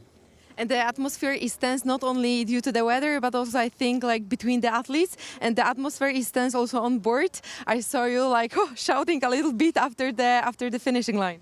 Yes, it's really hard when you take such a good start compared to the opponent, and then you don't go fast. And we used to go fast, so it was like really pushing pressure on us. And then we had to keep that pressure to come back, and we managed to get the second place, which is a good result. So at the end, you feel confident after this race? Yes, but let's take the race after the other, and we'll see. But we are happy that we've done. Okay, thank you so much, and good luck in the second race.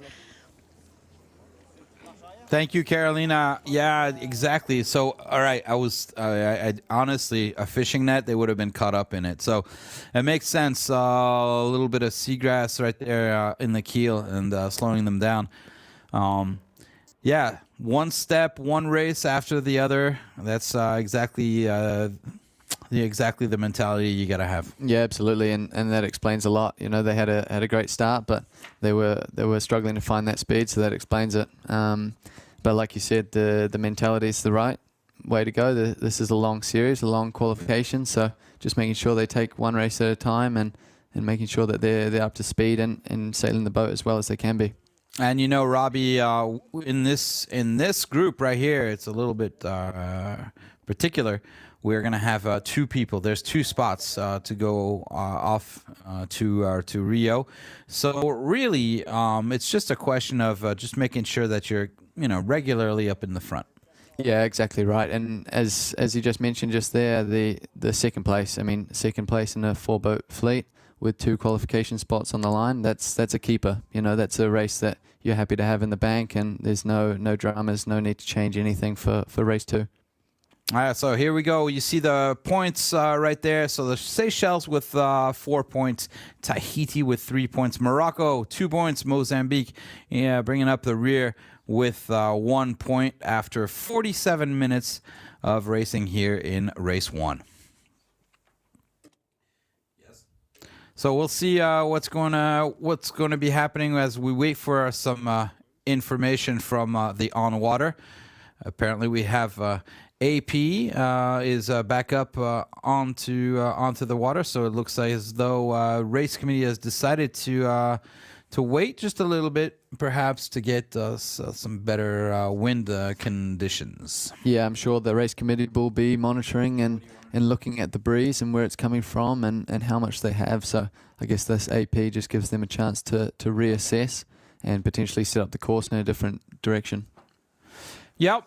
As we're waiting for the wind to come in, let's take a look here at the match board. As you take a look at the left-hand side right there with Africa, Oceania, as you see Seychelles, Tahiti, Mozambique, and Morocco.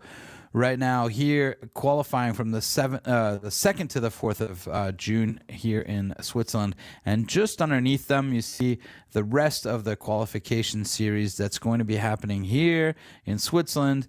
So that'll be between the 8th to the 11th of June and from the 14th to the 17th of July here, 2026. But that's not it. That's not all over, because if you look at the very bottom, we have the Pan American qualifying series right there. That'll be from the 12th to the 16th of November, and that will be in Brazil.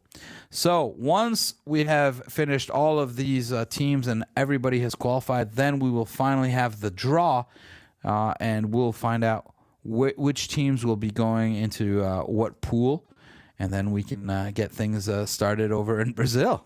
Yeah, absolutely. It'll be interesting to see how these teams qualify and where they do qualify, and like you said, where they fit into these pools, because some teams they're they're better matchups, and they're more experienced sailors in some pools than others. So yeah, it'll be very exciting to see how all that shapes out before Rio. Yeah, it's going to be crazy, and especially after all of these qualifications. Remember, you can follow us on Facebook, on Instagram, and obviously here on YouTube, and get a whole bunch of content. Our content creators have been doing a bunch of fun things with the teams these last couple days, so make sure you follow us on social media.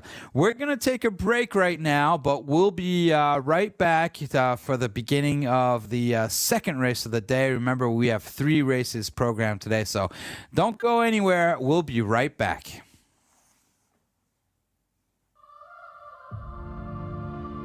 Minus 10, 9, 8. We have a go for main engine start. We have main engine start. 4, 3, 2, 1.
rowdy. Heard you like to party, and lucky you, the party's in town. And we should take a chance to share in this romance. I promise I ain't fooling around. Girl, it's something good when we feeling higher than the ceiling. My worst they couldn't bring me down. But there's one thing that I want to know if we can get to whenever you can come around. Oh baby, can you? It's like we got the world in the palm of our hands. Oh baby, won't you? And whatever you fancy is my command. Baby, it's enough.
Underneath that moonlight, getting closer.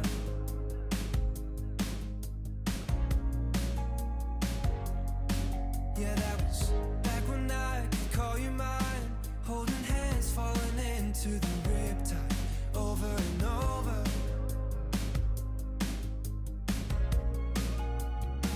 Yeah, we were taking off, always running, wasting our days for nothing.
See, I've been thinking a million things I want to say. Now I'm looking in your eyes, but I'm wandering to your lips. See, I'm trying to keep it cool while I'm hovering for the kiss. 'Cause I've been needing you like old-fashioned orange slice, sweet like daiquiri with strawberry crushed ice. Know you like a margarita with the hot spice. Love the taste of paradise. No, it's never been the right time. Like we're holding back the storyline. And I'm waiting at the end of the night, thinking of you. Took your number from a friend, but I never call. I never call. I never call. I started writing a DM, didn't sleep at all. Not awake that night. And every time I go out, I'm looking around to see you there. Where are you? And my heart skips beating when your perfume's in the air. 'Cause I've been needing you like old-fashioned orange slice, sweet like daiquiri with strawberry crushed ice. Know you like a margarita with the hot spice. Love the taste of paradise. No, it's never been the right time. Like we're holding back the storyline. And I'm waiting at the end of the night, thinking of you. No, it's never been the right time. Like we're holding back the storyline. And I'm waiting at the end of the night, thinking of you. Thinking of you. Yeah, I'll be thinking of you. There's nothing else I can do. So I'll be thinking of you. 'Cause I've been needing you like old-fashioned orange slice, sweet like daiquiri with strawberry crushed ice. I know you like your margaritas with the hot spice, and love the taste of paradise. No, it's never been the right time.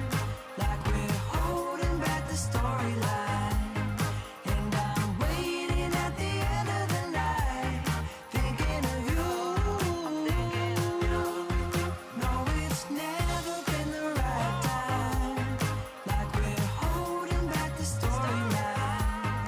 And I'm waiting at the end of the night, thinking of you.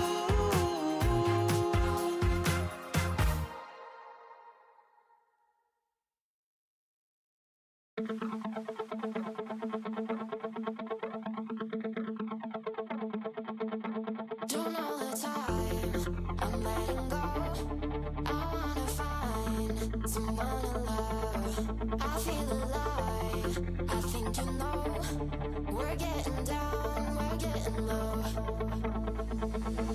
Low, low, low, low. We're getting down, we're getting low. Low.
In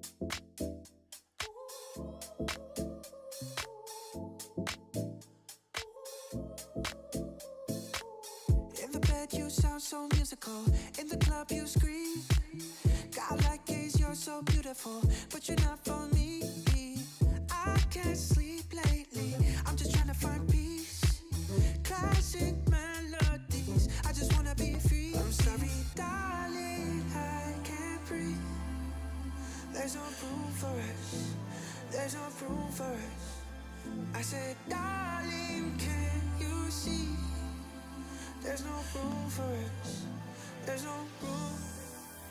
Now our lives are changing, promises keep slipping, and I always knew it wasn't you, it wasn't you.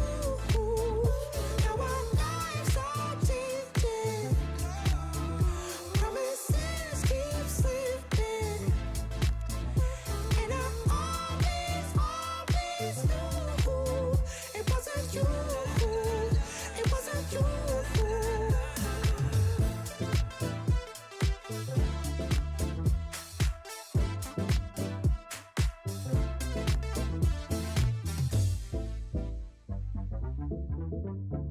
And she said, boys are here coming from a mile away, not as sleek as you think. DMs early in the AMs, I'm not Becky from the street. All this time, baby, our love was so deep. You can't sleep lately, but what about me? I'm sorry, darling, I can't breathe. There's no room for us, there's no room for us. I said, darling, can you see? There's no room for us, there's no room. Now our lives are changing, promises keep slipping, and I always knew it wasn't you, it wasn't you. Now our lives are changing, promises keep slipping, and I always knew it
Here we go again, you think by now I know better.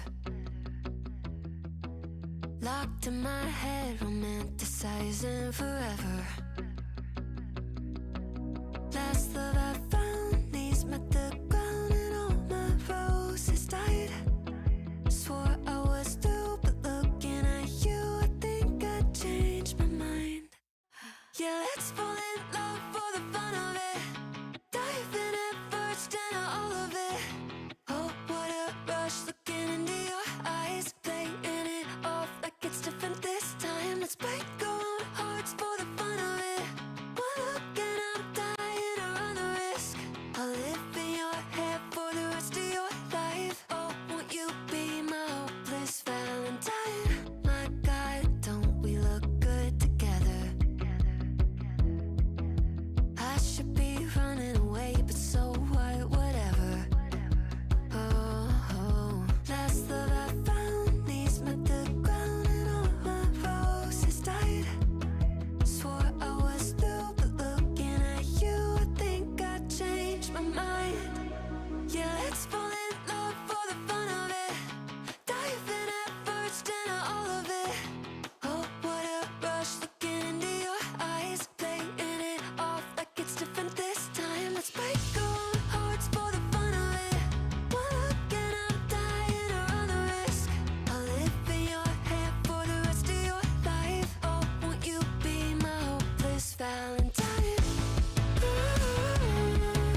Oh, won't you be my hopeless Valentine? Oh, won't you be my hopeless Valentine? You're a bad idea.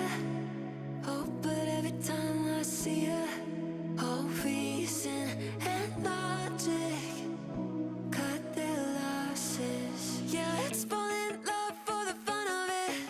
Dive in at first and all of it. Oh, what a rush, looking into your eyes, playing it off like it's different this time. Let's break our own hearts for the fun of it. One look and I'm dying to run the risk. I'll live in your head for the rest of your life. Oh, won't you be my hopeless Valentine?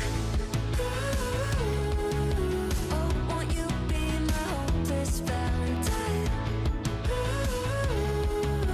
Oh, won't you be my hopeless Valentine?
it safe, and you can see it. It's easy for me to show, but sometimes I'm really brave, and that just means that I'll try again tomorrow.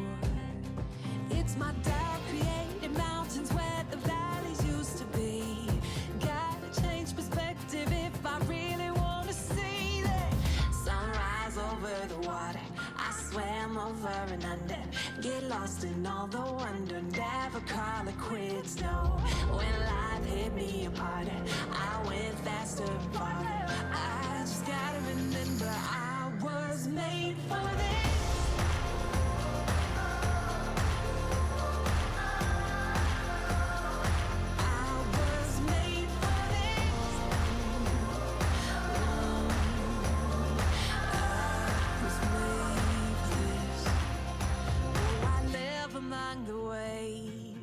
Let them take me as far as they want to go.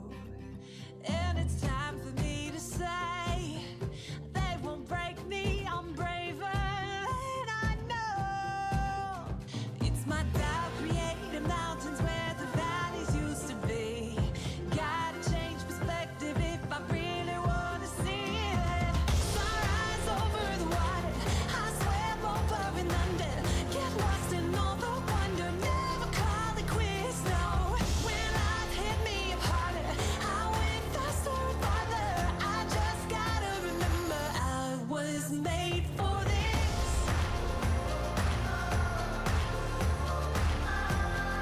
Oh, such a time as this.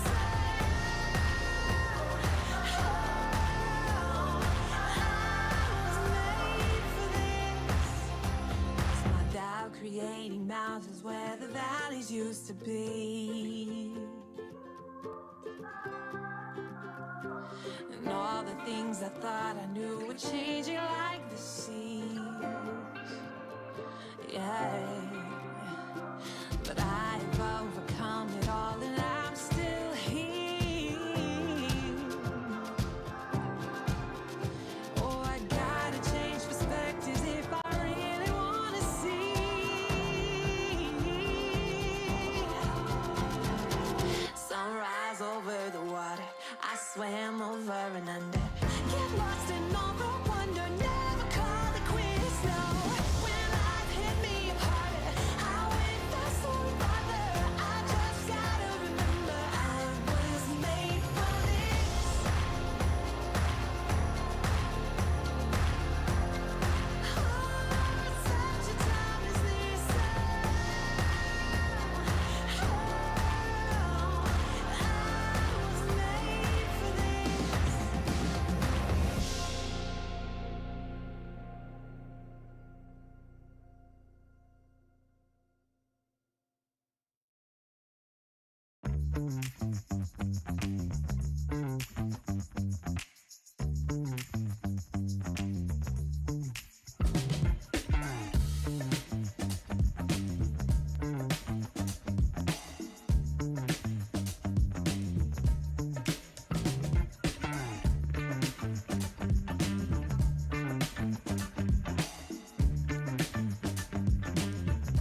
I don't even really know where to begin, because it seems like every time I get ahead, I end up going 2 steps back. So tonight, I'm just gonna let this one ride. You know what I mean?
Contemplating all my time.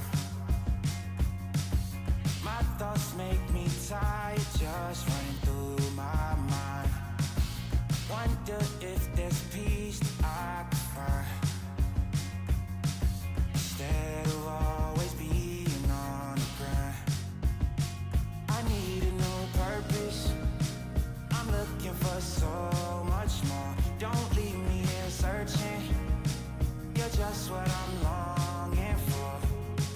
When times are getting crazy and everything seems hazy, is there some place for safety I can go? Run away, run away, run away into your escape. Run away, run away, run away, you're never too far to run. Run away, run away, run away into your escape. Run away, run away, run away. Run away, run away, run away. It gets so loud that I can barely hear. But your words speak much louder than all my fears. Sometimes I just wanna disappear, running until I can feel you near. I need a new purpose, I'm looking for so much more. Don't leave me here searching, you're just what I'm longing for. When times are getting crazy and everything seems hazy, is there some place for safety I could go? Run away, run away, run away into your escape. Run away, run away, run away, you're never too far to run. Run away, run away, run away into your escape. Run away, run away, run away.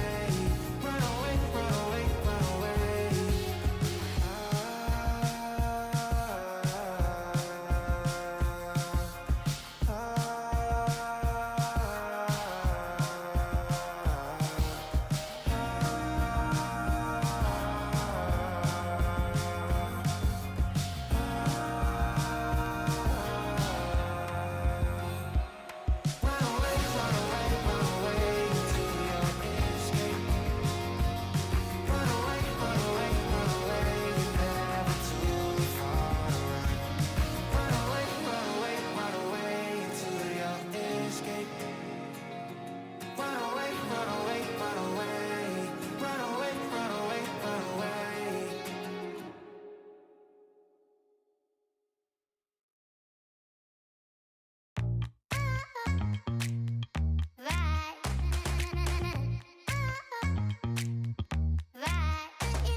guess I should thank you for that. I'm okay, but it was a real close call.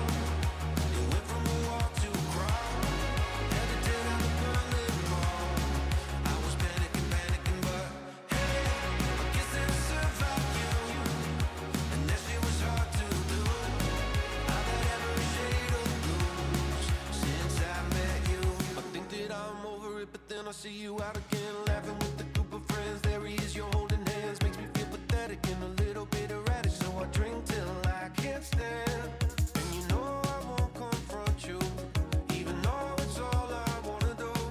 Probably best to just ignore it, both impossible and true. I wasn't fine to begin with. Walked all those lines to begin with. But you forced me to work on myself because you put me through hell. Thank you for that. I'm okay, but it was a real close call. It went from a walk to a crawl. Had to tear down the Berlin Wall. I was panicking, but hey, I guess that I survived you. And that shit was hard to do. I've had every shade of blues since I met you. She loves me, not the petals hit the floor. And what you get is what you got when you can't pull no more.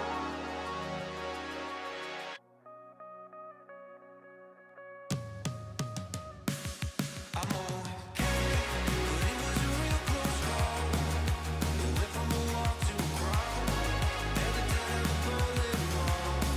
I was panicking, but hey, I guess that I survived you. And that shit was hard to do. I've had every shade of blues since I met you.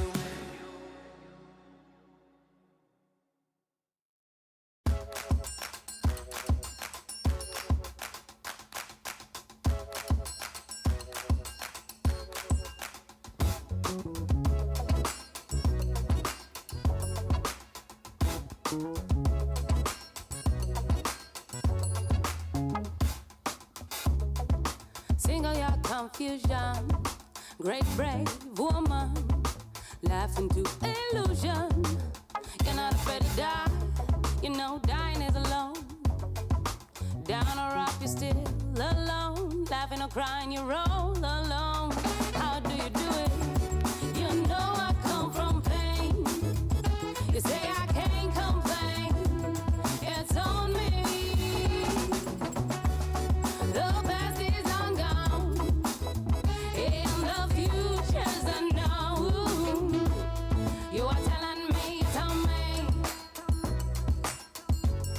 You are telling me, you tell me.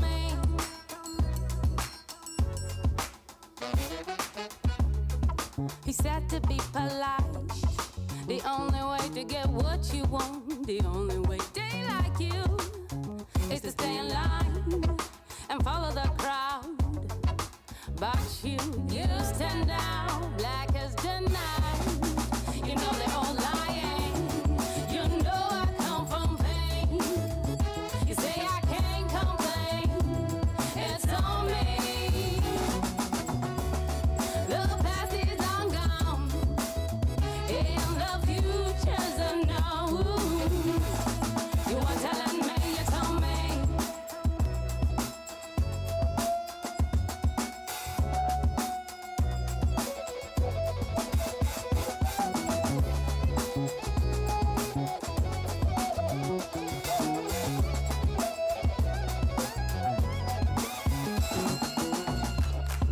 Climbing to your bright future, even though you're dying. You fell before and you keep on trying. You do it all again, not blinded by beauty. You tell the story as it is, speaking not to be understood, but it's better good. You know I come from pain. Say I can't complain, it's on me. The best is long gone, and the future's unknown. You are telling me, you tell me. You are telling me, telling me, you're telling me, you are telling me, it's on me.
Take me home, take me on a ride. I got a good feeling about the colors lighting up your eyes. Take me home, take me to the sky. I got a good feeling. Tell me the only thing you are is mine now.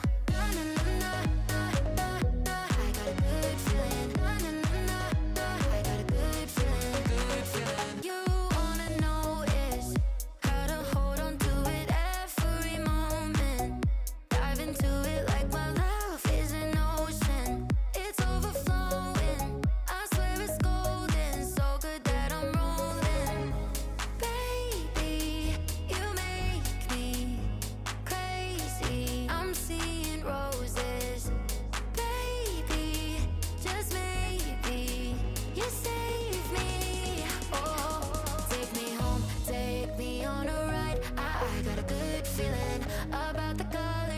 lighten up. Your eyes take me home, take me to the sky. I got a good feeling. Tell me the only thing you want is mine. Take me home, take me on a ride. I got a good feeling about the colors lighten up. Your eyes take me home, take me to the sky. I got a good feeling. Tell me the only thing you want is mine now. I got a good feeling. I got a good feeling. Good feeling. I got a good feeling. I got a good feeling. Good feeling. You wanna do is move with me. I'm seeing blue, yeah. In a disco-colored room, hearts are blooming. It's so consuming. Love what you're doing, so good that I'm doomed, yeah. Baby, you make me crazy. I'm seeing roses.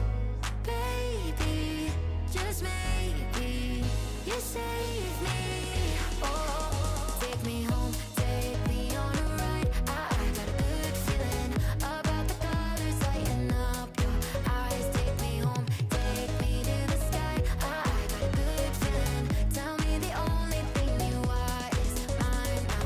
I got a good feeling. I got a good feeling. Good feeling. I got a good feeling.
Why you look surprised when we've done this all before? I'm not sure the highs really make up for the lows. When words don't work and it hurts somehow, I feel like I'm the worst. Manipulation overload, but babe, this time I'll steal the show. Please listen close. Stop drumming on my heart, please stop. The rhythm that you're playing is just way up. You're not singing in the right key, check your tone, or soon you'll be a one-man band alone. Stop drumming on my heart, please stop. The rhythm that you're playing is just way up. You're not singing in the right key, check your tone, or soon you'll be a one-man band alone. Stop drumming on my heart.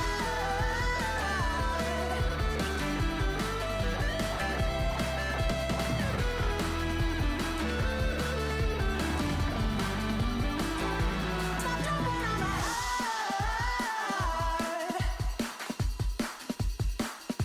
Stop drumming on my heart.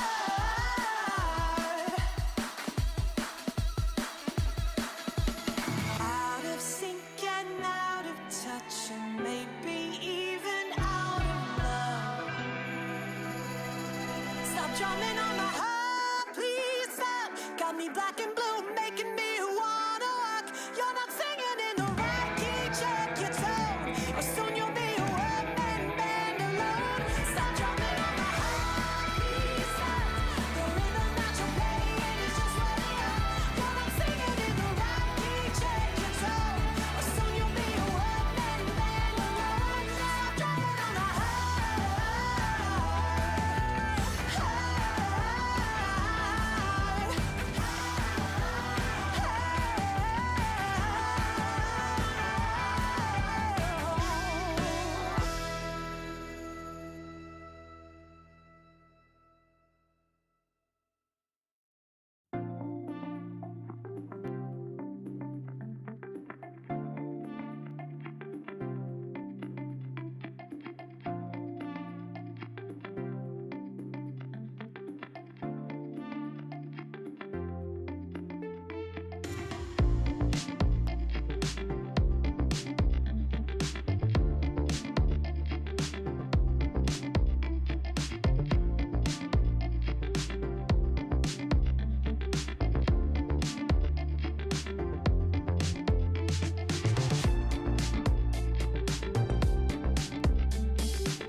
your spirit rise. Let your spirit rise. Let your spirit rise. Let your spirit rise.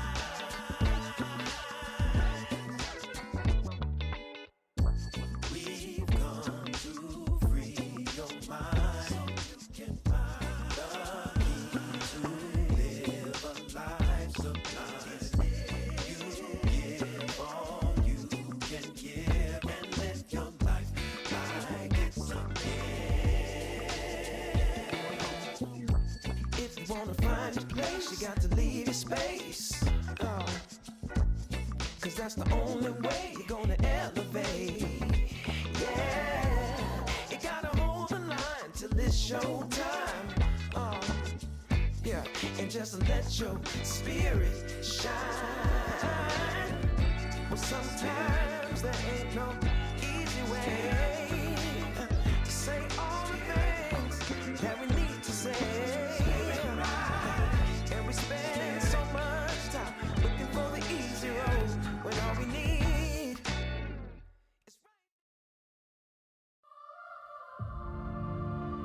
is Minus 10, 9, 8. We have a go for main engine start. We have main engine start. 4, 3, 2, 1.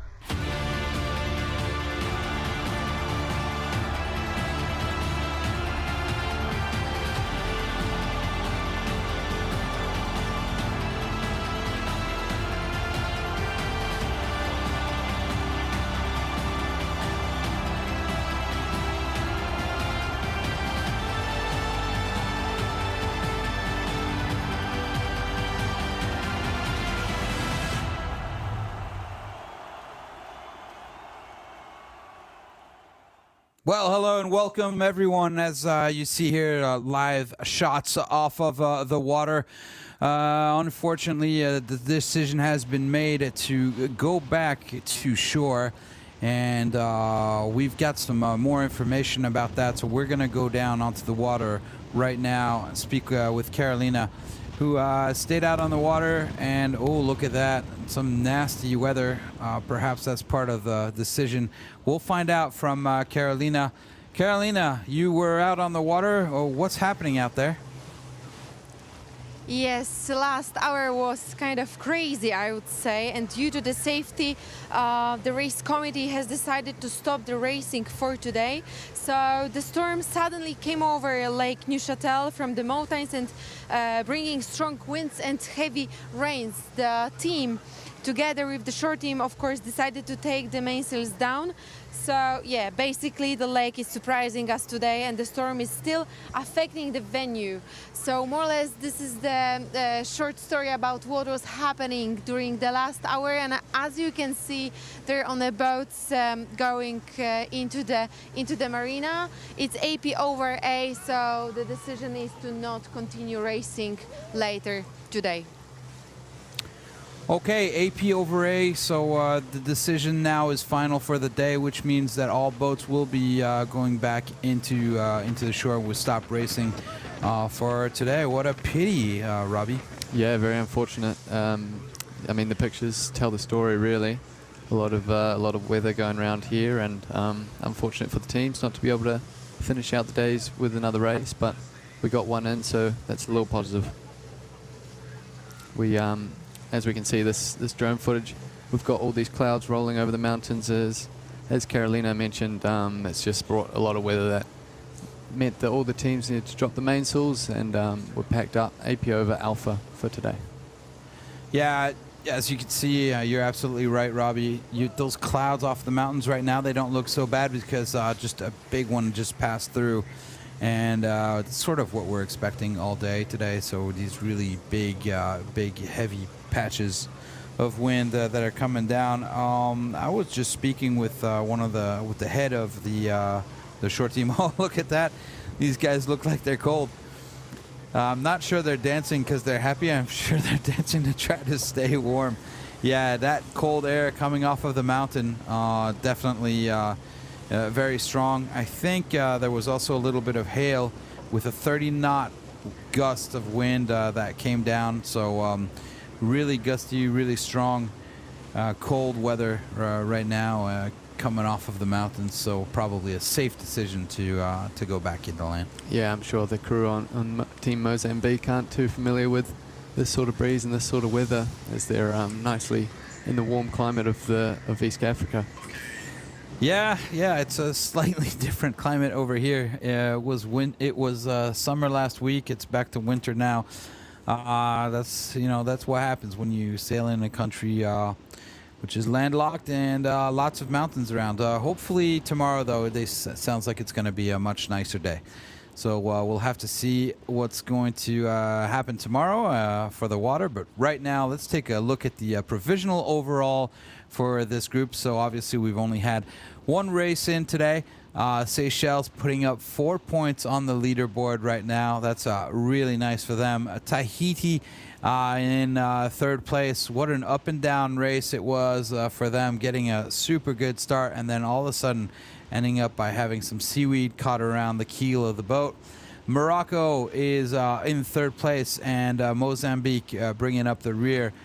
They almost had a near perfect start, Mozambique, but actually they had to go back. They crossed the line a little bit early. So it was a very eventful race number one. It was not very windy, and now we're getting these huge squalls coming through. So that's going to be all the racing for today. But let's take a look where this provisional overall will put us as in terms of the overall ranking, and how the qualifications map, if we can get that, as we are still taking a look. Here we go, the match board right there. So as you see, we are in the qualifying series. We have been to the Asian qualifiers, have already been done. That was in Thailand in last year. Now we are in Switzerland for the African and Oceania qualification series. That's this week.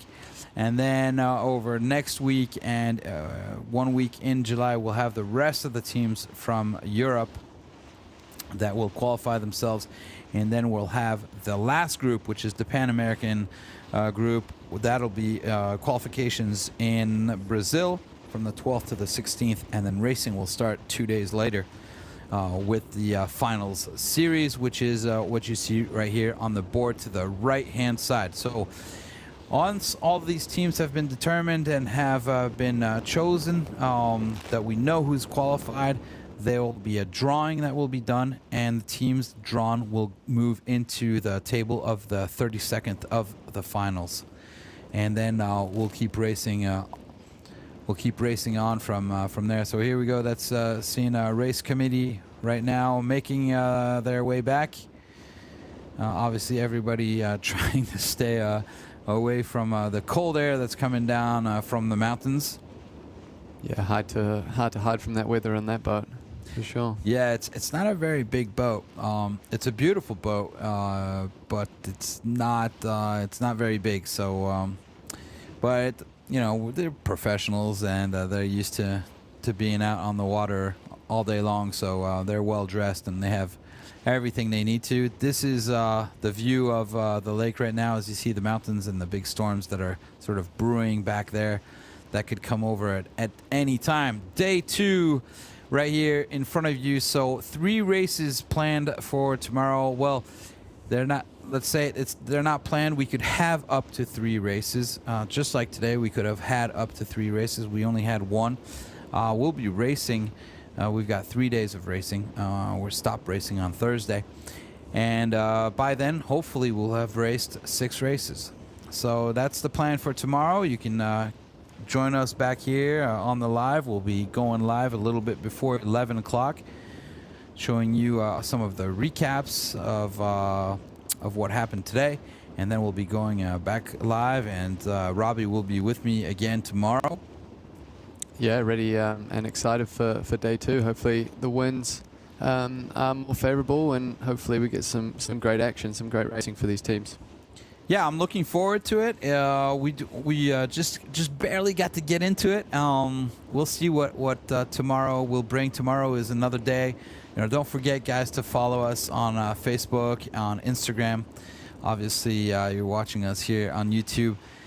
We've got some great content, really fun stuff. Meet the teams, great teams. These African teams just have got so much positive attitude, a great smile, and it's great to hear them in some of the interviews that we've done with them. So make sure that you go and follow us on the social media. Well, Robbie, that's it's going to be it for us for today. So, ladies and gentlemen, unfortunately, we've had to stop a little bit early because of the weather. We'll be back again tomorrow, first racing at 11 o'clock. Robbie, thank you very much for coming in with me today. No, thank you very much for having me. Obviously, we only got the one race in, but like you said, we're just about to dive in. We're just about to dive in. There's 2 more days of racing, ladies and gentlemen. So we'll see you tomorrow for another great day of sailboat racing. Bye-bye, everyone. Minus 10, 9, 8. We have a go for main engine start. We have main engine start.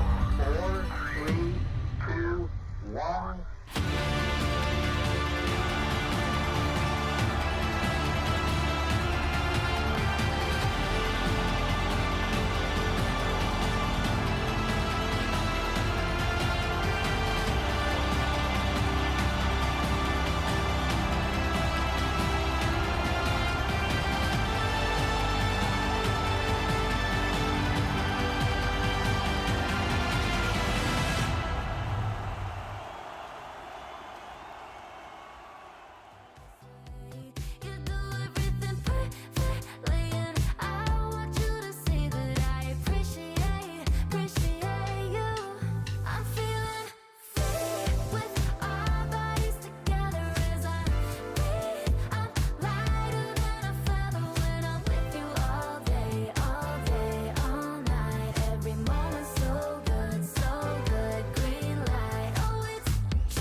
Smile, yeah, yeah.